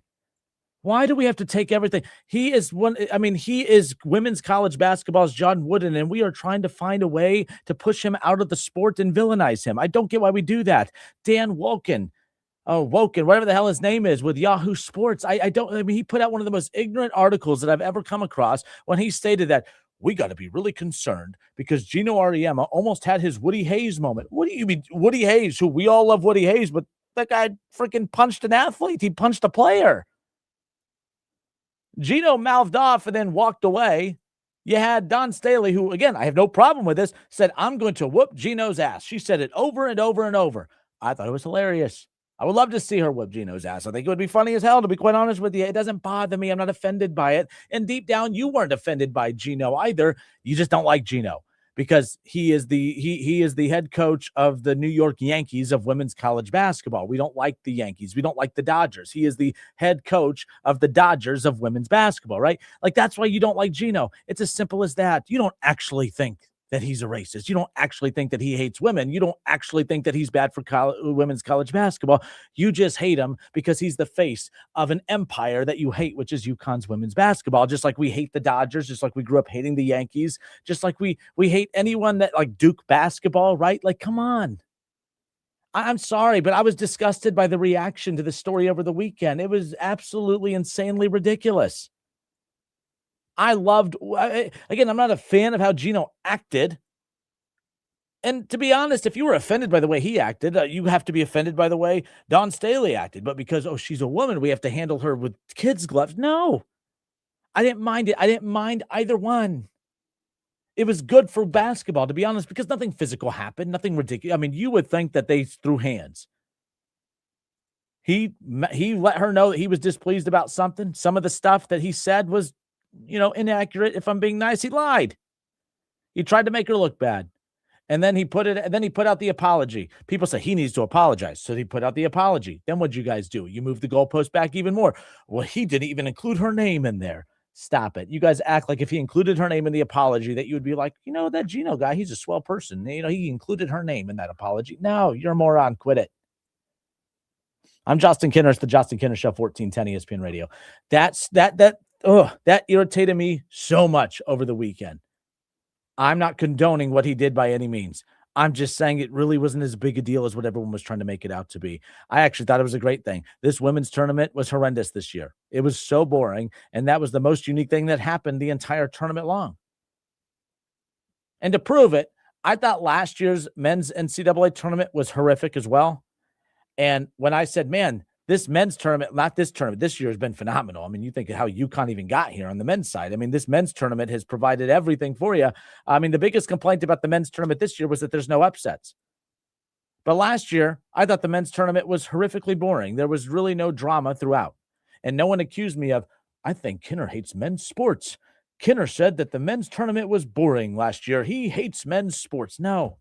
So why are you that soft when it comes to how people talk about women's sports? Is it because it's women's sports? Women's sports wants to be talked about as just in sports in general. Why do I have to soften my take because it's a women's sport versus a men's sport? Because that's not, I don't get involved into the back and forth of some of the more controversial men and women's sports topics that are out there.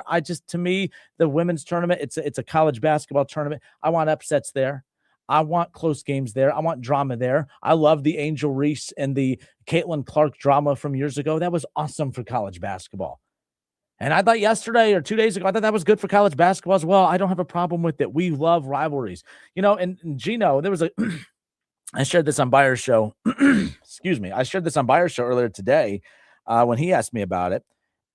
Gino's always been petty. He's always been kind of a jerk in regards to how he's perceived in public. Pat Summitt, who is one of my all-time favorite coaches, not women's college basketball coaches, college coaches. Pat is the absolute one of the all-time greatest of all time. Love Pat Summitt. But there was a clip of, and I don't know if they were meeting in the national championship or the Final Four, but they were meeting in the NCAA tournament. And the reporters knew of the dislike that the two had for one another, and they were sitting side by side. So one of the reporters asked Pat Summitt, "Hey, if you were driving down the side of the road and you saw that Gino was broke down, that his car was broke down and he was stranded, would you pick him up?" And she, of course, is a classy lady and said, "Yes, I would pick him up and not leave him stranded." They said, "Gino, if the roles are reversed, what are you doing?" And he goes, "Oh, I'm going to keep on driving." Like, that's just how he is. He wasn't going to handle it differently because, it's a women's coach. Blah, blah. No, that's just how these competitive coaches are. You look at Dan Hurley tonight, who's a freaking psychopath. If we can compartmentalize and somehow not have to chase this guy out of college basketball, why are we trying to do the same thing to Gino? Doesn't make any sense. Doesn't make any sense. I thought that was the most overblown storyline in the history of sports over the weekend. That Gino almost had his Woody Hayes moment. What? To be honest, he mouthed off. He said his stupid comment, and then he walked away. If there was any coach that was about to be violent, it was the coach that was technically saying, "I would beat Gino's ass," which, by the way, not offended by, thought it was funny. I love Dawn Staley too. I think Dawn Staley's awesome. I love the fact that she came out and said, "I would be." I mean, that would be a sight to see. I mean, you should see the AI generated content that came out of that quote alone. It was the only relevant aspect of the women's tournament, and not because it was the women's basketball. It's because it was just a boring tournament, just like the men's tournament was boring last year. Anyways, sorry. I had that in my rundown. I had to make sure I got that out there. I just couldn't believe how that storyline irritated the living daylights out of me. Trying to make Gino out to be this just horrific person. You should see the opinions that were coming out. That he doesn't like her because she's a woman. What are you talking? He's dedicated his entire life to making women's college basketball as relevant as possible. Like, you people are soft. The majority of you who had that deep of a problem with it, if you think I'm attacking you, I probably am. You're soft. You're soft. I have no problem if you say, "Man, Gino acted like a jerk. Can't stand Gino." Okay, cool. I don't have an issue with that. But trying to take something that he did that a lot of coaches do and then try to mislabel him as something that he's not because you just don't like him, you're part of the problem. You're why, when there are actual instances of people doing disrespectful things to a certain race or a certain gender, those people can't truly be held accountable because we just label everything as misogynistic. We label everything as racist. We label everything as this, when that was not a misogynistic, racist thing that took place over the weekend. And yet you guys sit there and jump on it and try to paint that picture. And it's like, so then when there really is a situation where there is a misogynistic jerk or a racist jerk that acts in a certain way, it doesn't get the attention that it needs to make a change with that individual because we treat everything the exact same way. And that I have a problem with. Gino didn't treat Dawn Staley like an African-American women's basketball coach. He treated her like a college basketball coach. Because that's the world that Gino lives in. Is he's a basketball coach, she's a basketball coach, and from one basketball coach to another, he had a problem with how she handled a certain scenario. Right or wrong, he was wrong, but it was simply basketball. Simple as that. He didn't almost have his Woody Hayes moment, Dan Wolken. Moron. I called a name. Shouldn't do that. But that stuff's dangerous, man. Like that stuff's crazy to me. Trying to mislabel something like that's wrong. It really is. I'm sorry. I'm a nobody in Dayton, Ohio. My voice doesn't go very, very far, but I'm just the overreaction to that. I have a huge problem with. I really, really do. I'm not a fan of that, because then when it is time to truly condemn people for acting a certain way, when that timing is right, it falls on deaf ears way too many times, because when we label everything a certain way, it takes away from the time that you really need to attack something. And Gino acted like an idiot. He did. He lied. He got caught. Oh, well. I mean, not oh, well, but yeah. We saw Dan Hurley headbutt an official or whatever he was doing with the official the other day, and we didn't have a problem with it. Dan Hurley hates officials because of no, Dan Hurley's just a psychopath, and that's what makes him Dan Hurley. I don't know. All right, I'm done. My bad. I'm Justin Kinner. It's the Justin Kinner Show, 1410 ESPN Radio. 937-518-1410. Thumbs up, thumbs down. You want to text in your thoughts. I'd be glad to read your text, or I'd be glad to take your call. Am I wrong? Was that overblown? Am I missing something? Maybe I am. I'm not saying I'm completely right, but based on my frame of thinking, I have a hard time believing that was that big of a deal over the weekend. What I miss? 937-518-1410. Jumping on the conversation. I'll be right back.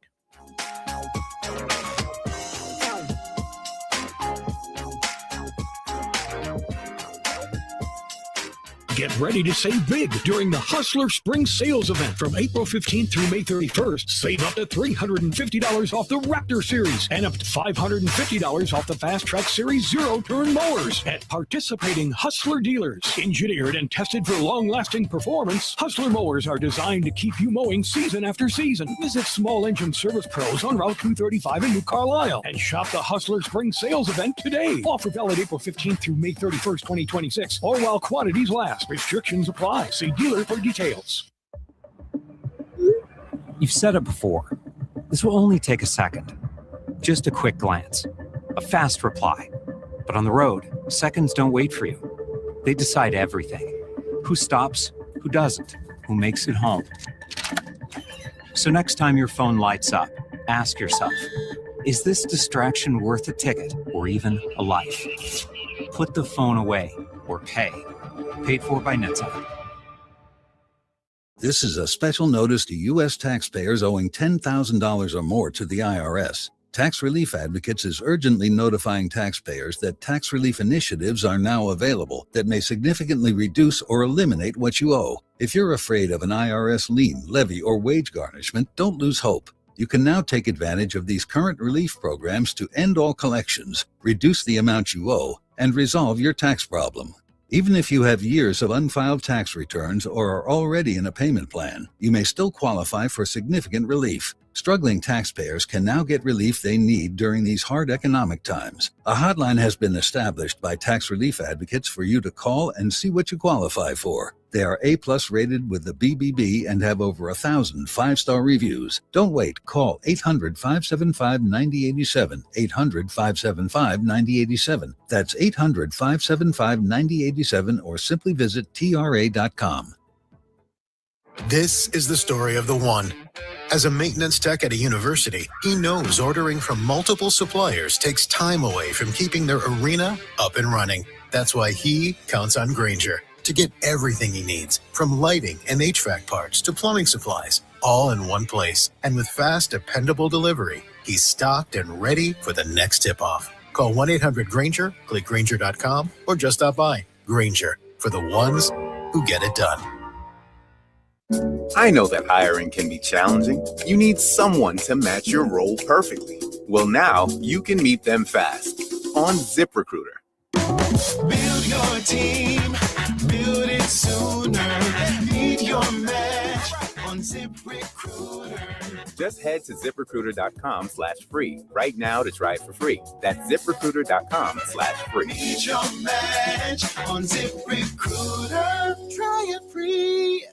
I need a little range, step to the range, come on, meet me at the range. Introducing the new Chick-fil-A Jalapeno Ranch Club Sandwich. With that juicy Chick-fil-A chicken on a buttermilk ranch bun, jalapeno ranch sauce, and pickled jalapenos, it's a little ranch with a lot of kick.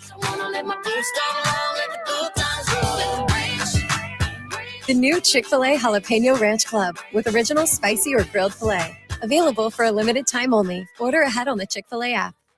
Progressive Insurance. Insurance for motorcycles, boats, and RVs. For protection on the road and on the water. See how much you can save at 1-800-PROGRESSIVE and Progressive.com. Describing the delicious flavor of Lee's new famous wrap is tough, but we figured we'd give it a shot. Imagine crispy, golden, fried to perfection chicken, drizzled with bold, peppery, beautifully balanced famous sauce, resting on a plush bed of succulent lettuce and sprinkled with cheese. It's like ordering delicious with a side of exquisite. In other words, it's awesome. The famous wrap with new famous sauce. Only at Lee's. Famous for a reason.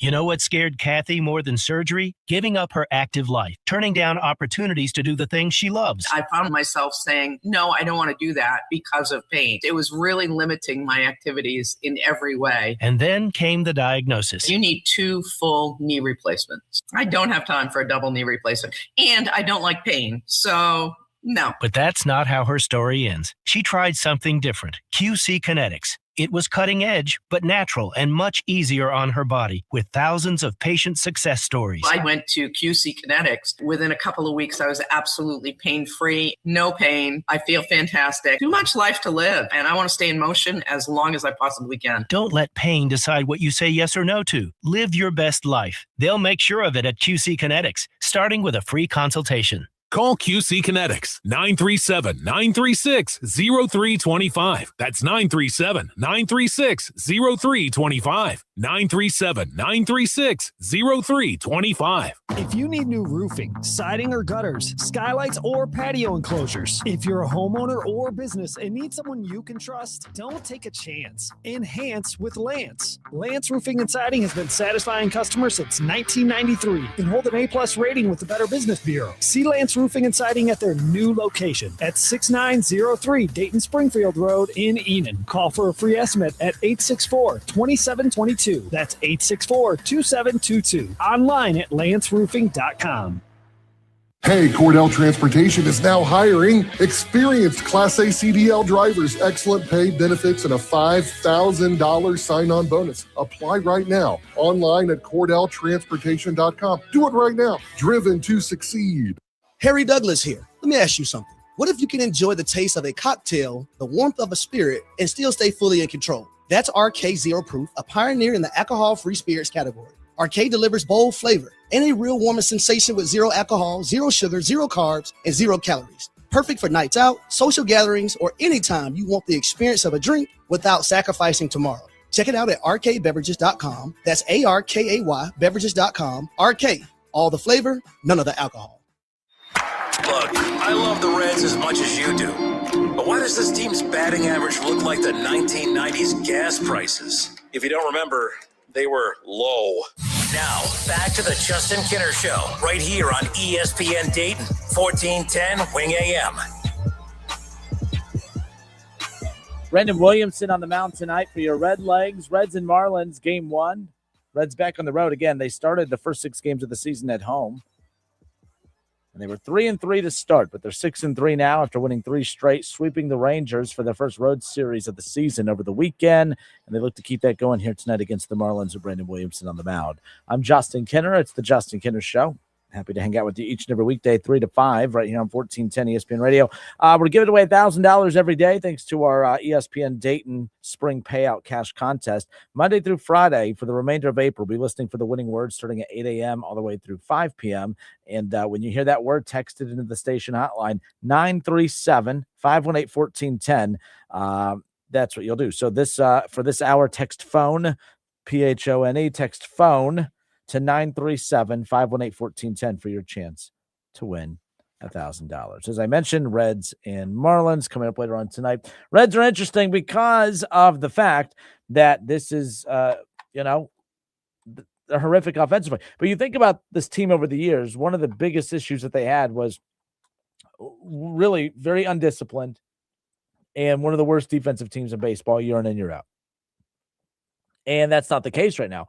I mean, when you think about one of the more controversial or polarizing discussions about the Reds that a lot of people want to have is Elly De La Cruz should not be at shortstop, that he should be playing in the outfield because he commits too many errors at shortstop. Well, the fascinating thing is, as we sit here right now, Elly De La Cruz has not committed an error all season. In fact, the Reds don't have a single player that has committed an error all season. The Reds are the only team in baseball to have yet to commit an error, and is it because, and look, that's not going to be the case all season. They're not going to go 162 games without an error, but the fact that they are 6-3, the fact that they are right there at the top of the division, and I get it, we're only 9 games in, but when you look at the fact that this is the worst hitting team in baseball, when you look at that, no team has less hits than the Cincinnati Reds do. The Reds are not hitting the ball right now.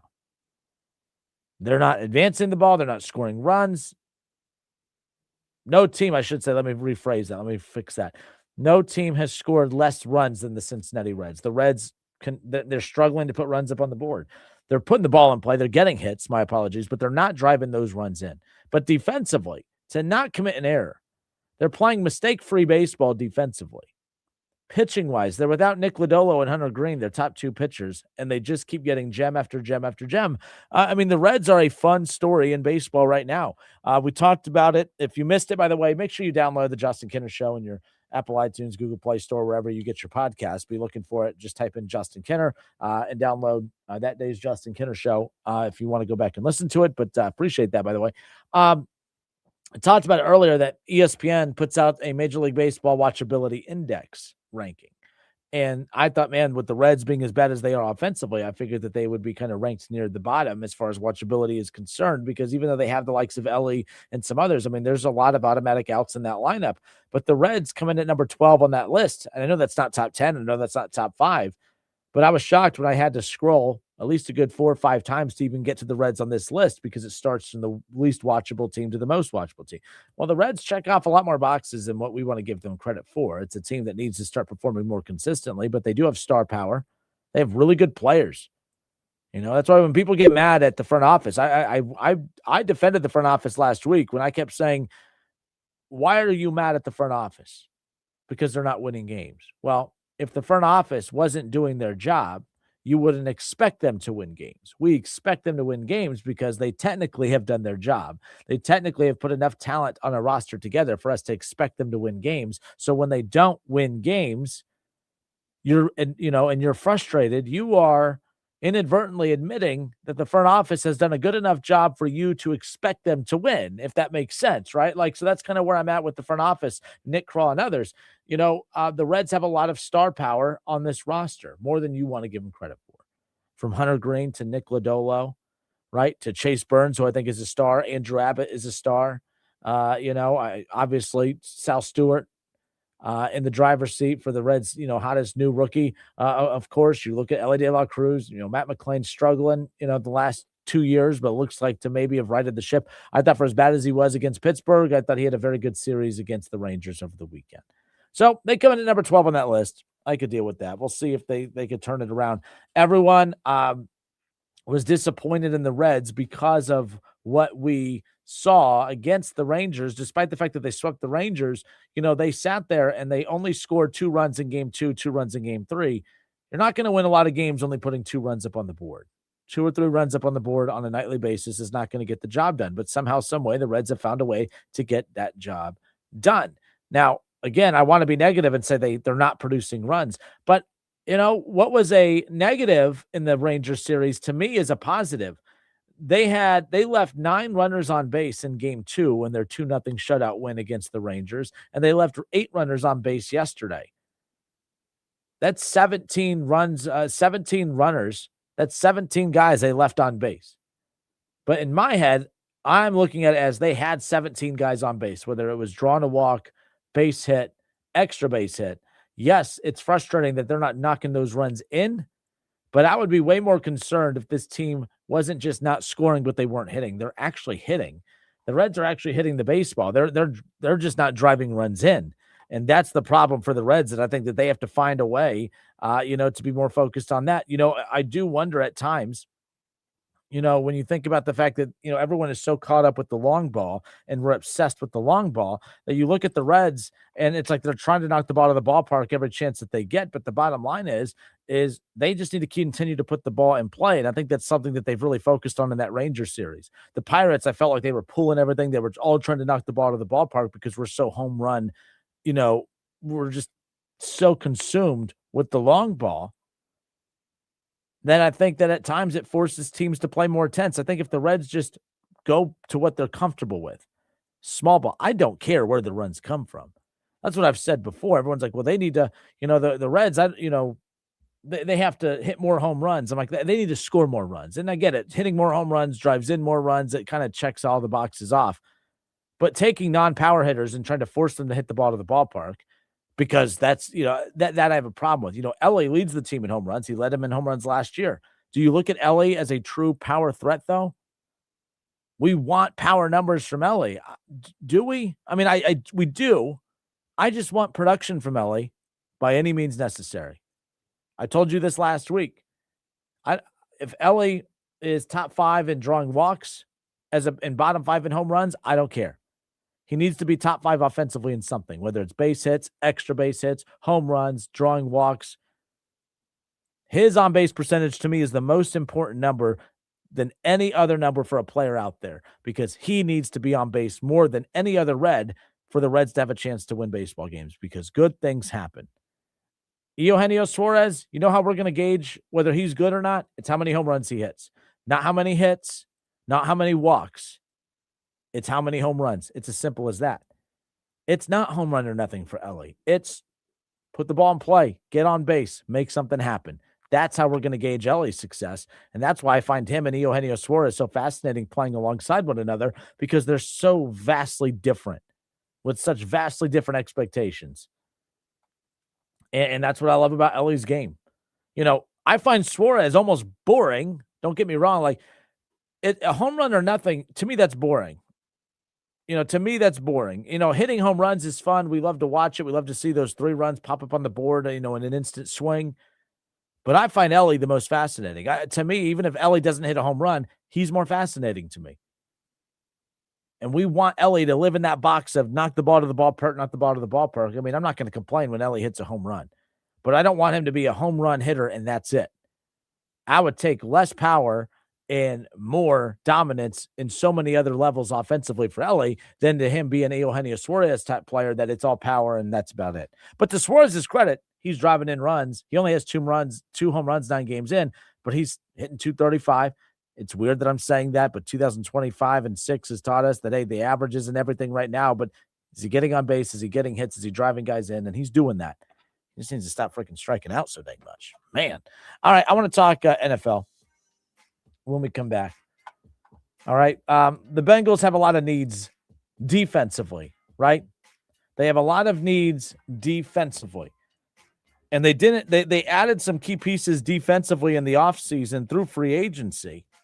But they didn't make a ton of moves defensively. So you sit back and think, oh, man, they're definitely going to attack this defense in the draft, which makes sense. But there's one name that's not a defensive player that visited the Cincinnati Bengals today, according to Ian Rappaport. And I'm kind of curious about it. I'm kind of curious what your reaction would be if this guy's name was called with the Bengals' number 10 pick in the 2026 NFL Draft. We'll discuss it when we come back. It's the Justin Kinner Show, 1410 ESPN Radio. Text phone, by the way. Text phone to 937-518. We have about 20 minutes left for the 4 o'clock hour. It's 4:36 here in the Miami Valley. Text 4:37 now. Text phone to 937-518-1410 for your chance to win $1,000. We'll be right back.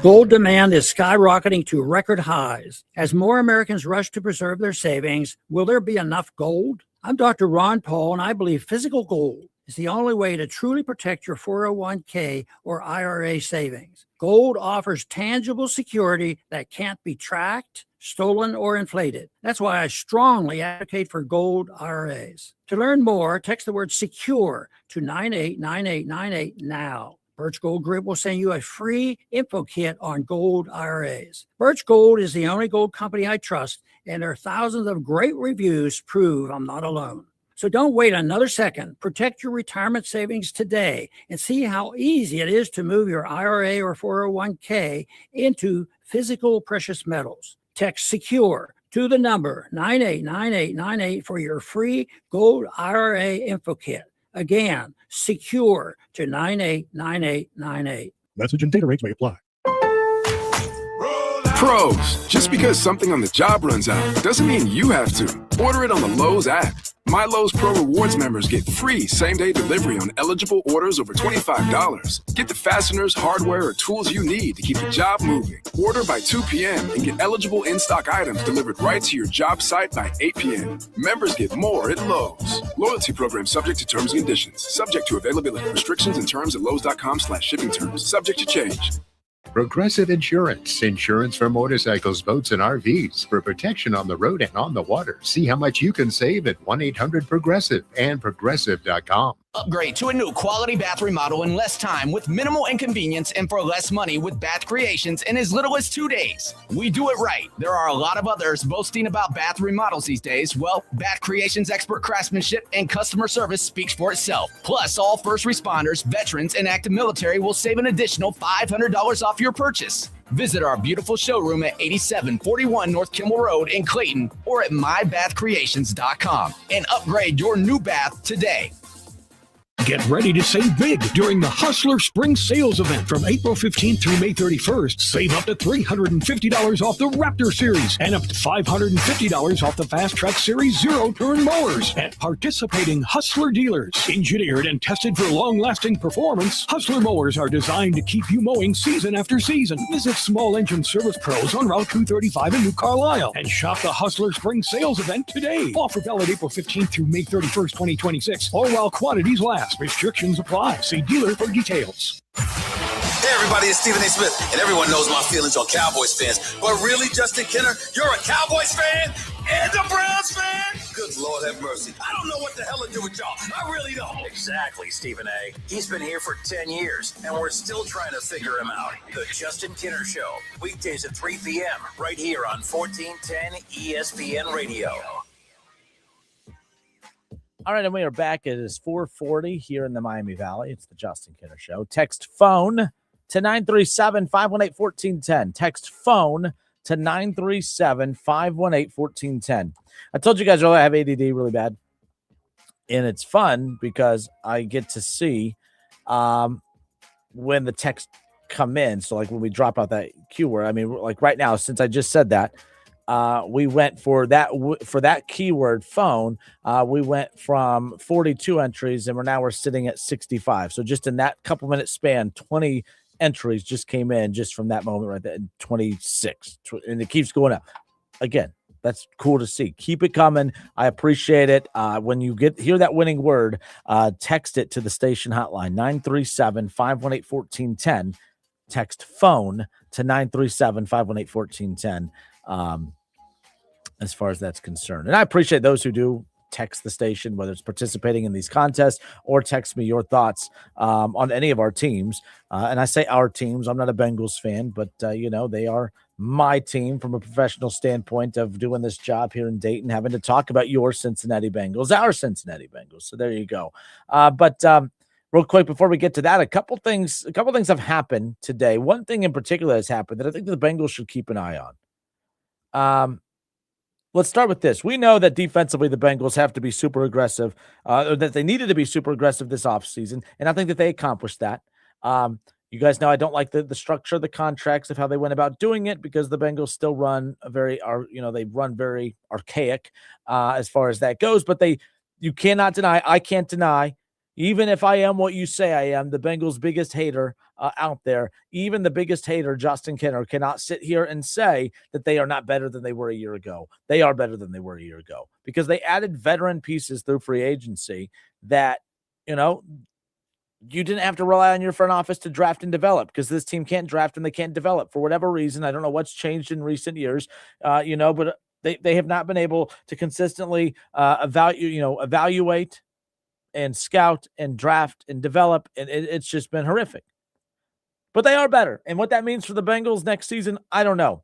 But I did find it interesting because the Bengals, although they did make a few moves defensively in free agency, you could tell that they left a lot of meat on the bone. You could tell that this is going to be a rebuild defensively through the draft. Like they are forcing themselves to go young on defense so that they can continue to stockpile money on offense. Whether it be improving, and again, this is the first time in Joe Burrow's career where he's going to have the same offensive line back-to-back seasons. Okay. It's not a great offensive line, but it was just good enough to make them feel confident that they can keep it together and take it in. They got the deal done with Risner. They got an Orlando Brown Jr. extension done. That's a solid O-line. It's not great for as fragile as Joe Burrow is. I think they need a better offensive line, but it is what it is. You invested a ton into Joe Burrow, rightfully so. You invested a ton into his pass catchers. Chase Brown's another guy that's going to, you're going to be looking at him to get a deal done here in the near future. But the Bengals have been so obsessed with locking up Joe Burrow's weapons that I think that there's one more move that they can make that you would know what the Bengals offense would look like for the next 3 or 4 years, or at least the next 2 to 3. Jamar Chase and T. Higgins will be Joe Burrow's receivers for the next 2 to 3 years at least. This offensive line, they got a good chunk of this offensive line down to where you know what this line's going to look like for the next 2 or 3 years. Chase Brown's about to be due for an extension, and you know that he's going to be your running back for the next 2 or 3 years. All right, and, Eric All, by the way, I'm a big Eric All guy. I thought it was dumb of the Bengals to draft him just because the Bengals put themselves in a position that they have to draft perfectly and that they can't afford to ignore red flags. They ignored the red flag on the injury history of Eric All because they just thought, well, that wouldn't happen to them. And sure enough, it did. Eric All's coming back.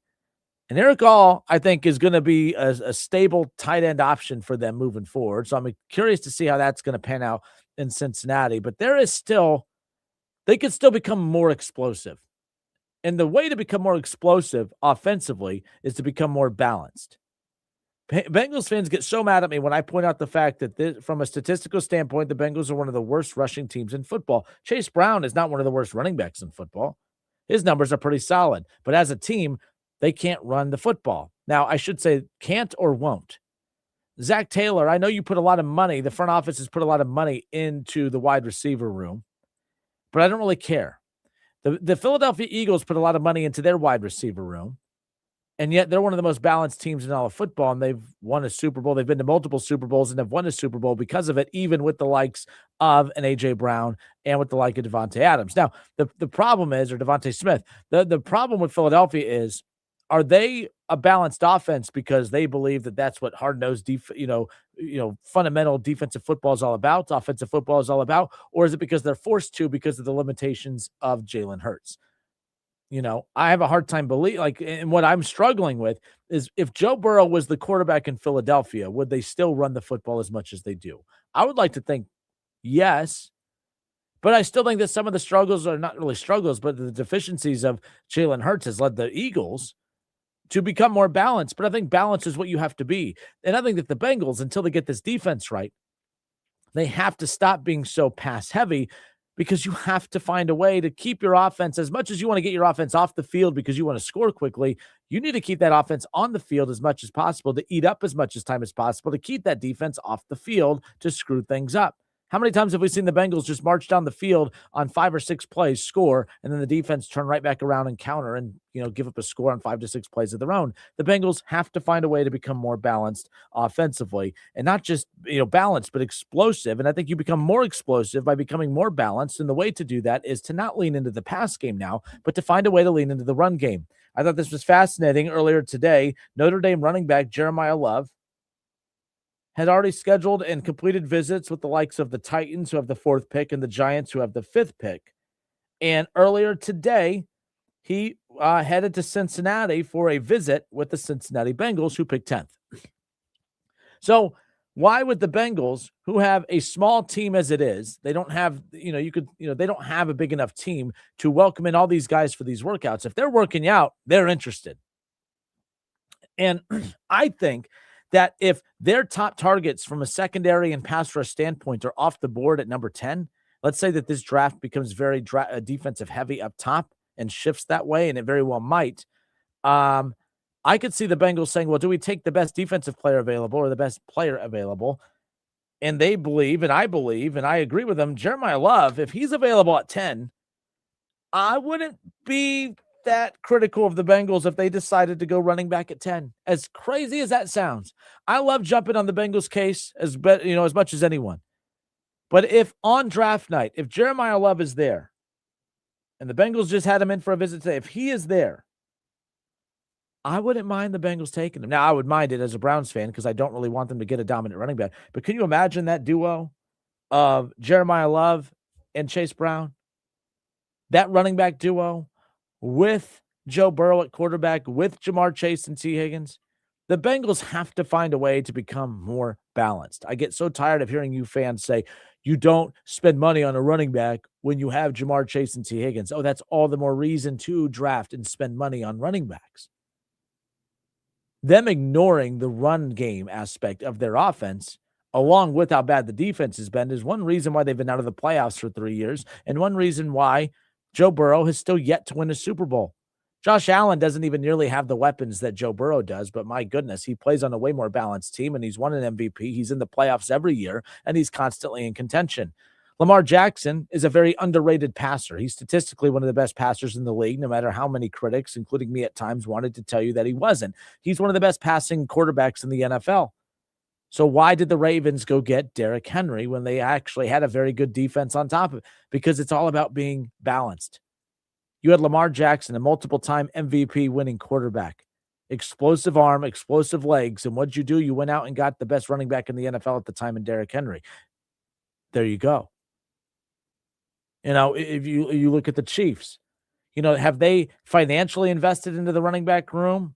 Have they been as aggressive in the running? They haven't had to be. They've been very good at eyeing talent in the draft and those draft picks panning out. The Chiefs haven't had to, but it doesn't mean that they won't. The Chiefs haven't had to go aggressive at the running back room, but they haven't been put in a position to do it. I think that the Bengals, if Jeremiah Love is there, to take an explosive offense and now the only way you take the Bengals offense and make it scarier to me is to make it more balanced. If you balance out an offense with Joe Burrow, Jamar Chase, T. Higgins, and Chase Brown, and you get a Jeremiah Love, to me, I think that's how you take the Bengals to that next level. That's how you take them to that next level. Yes, they need to improve defensively. That's a given. But if Jeremiah Love is there at 10, I don't think it's the craziest idea in the world. I see Bengals fans flipping their lid about why would they waste time? It's all about defense, defense, defense. Just because you take Jeremiah Love at 10 doesn't mean that you don't improve defensively later in the draft. Now, a lot of this is coming because you don't trust your front office, and neither do I. Don't get me wrong, but I get it. So who knows? But nonetheless, 518-1410. I am kind of curious your guys' thoughts when it does come to the Cincinnati Bengals and Jeremiah Love. Would you be against the Bengals taking Jeremiah Love, a running back, at 10? I don't think it's that crazy. I think Jeremiah Love can come in and be the best rookie running back in the NFL, and I think that he could be the best running back on the Bengals. I think he could be better than Chase Brown right off the bat. I have no problem if the Bengals went this route. In fact, as a fan of a fan of a rivaling team, I don't want the Bengals to go this route because I think that the only way to make the Bengals offense scarier is to make them balanced. The Ravens offense became even more scary when they added Derrick Henry, not because it was less Lamar Jackson. It was because there was more Lamar Jackson, technically, because there was more defensive attention being given to Derrick Henry. If the defenses have to focus so much on, stacking the box and having to take away the run game, and then that only makes Joe Burrow's job easier. And I think that the Bengals have been asked backwards in that for so long. We're going to ignore the run game because it's all about Joe, Jamar, and T. Well, imagine if you make it about the run game, how much it opens everything up for Joe Burrow, Jamar, and T. I don't think it's that crazy of an idea. The fact that he's made visits with the Titans who have a quarterback. He made visits with the Giants who have a quarterback. And then there's the Bengals who have a quarterback as well, yes, but they have so many flaws defensively. And yet they're looking at a running back. It's because I don't think that there is a defensive player that could potentially be available at 10 that would make as much of an impact for them right now than what adding a Jeremiah Love at running back would do for them at a rookie price. Jamar and T are locked up for years. That offensive line, you gave major extensions to a couple of the key pieces there. They're there for years. Joe Burrow's there for years. You get a deal done with Chase Brown, he's going to be there for years. And then you draft Jeremiah Love, and now you have him for years. Now the Bengals have their offense for years. And then every resource moving forward, it's all about defense. And I think that's how the Bengals stay in the hunt moving forward. No questions about the O-line moving. I mean, you could improve that. Don't get me wrong. But you have a lot of your main guys secured for years. Your receivers are secure. Your quarterback's secure. Chase Brown's about to be secure. And now you get a rookie running back as dominant as Jeremiah Love, and he's secure. Now, to me, it actually helps the defense because that means every waking moment for that front office is about that defense. And I think that could be a good thing. Instead of, well, we can't pay him because we got to pay Jamar. Well, those guys are paid already. Now it's just about this. I don't think it's that crazy. 937-518-1410. You can call or text to jump in on the conversation as far as that's concerned. But I like that. I like it. In fact, let me go. I know that they had the mock draft the other day that came out, and I forgot where they had Jeremiah Love going. So we'll kind of comb through this or whatever. But either way, I am fascinated to see where they have Jeremiah Love going. Obviously, I don't think anyone out there is actually going to put, the Bengals taking him. But I would find it fascinating to see where they do have Jeremiah Love. And sorry if I'm not finding it. You guys know how I feel about Caleb Downs. I don't think he's going to be there at 10. I don't think, you could talk about some of the potential guys that are there as far as defensive backs are concerned for the Bengals, but the bottom line is anyone that they take at number 10 going to elevate them as much as what taking Jeremiah Love would? That has to be the question that you ask if you're a Bengals fan. Either way. Chad says on YouTube, offensive line is worse at run blocking than they are at pass blocking, in my opinion. And obviously that's going to be something that they have to address and fix. We shall see. We'll talk more about this on tomorrow's show. I don't think it's that crazy of an idea. Jeremiah Love in Cincinnati. Don't love it. But I'm not a Bengals fan. What say you? All right, everybody, have a great rest of your night. Reds baseball coming up later on, 6:40 the first pitch, 6:10 pregame coverage begins. You have 5 minutes left this hour. Head to wingam.com and enter the winning word. Why am I drawing a blank? I guess if I had the sheet in front of me. Man, that was embarrassing. I had it all ready to go. Phone. Duh. You still have 5 minutes to head to wingam. I'm sorry. See, I just screwed all this up. I'm so used to the other way we used to do it. Get your phone out and text phone to 937-518-1410. Text phone to 937-518-1410. My bad, guys. I've screwed that up. But tomorrow, will we be talking about the Big Ten ending a drought?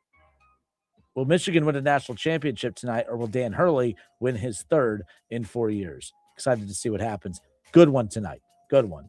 And the national championship game for college basketball. Until tomorrow, it's the Justin Kinder Show, 1410 ESPN Radio.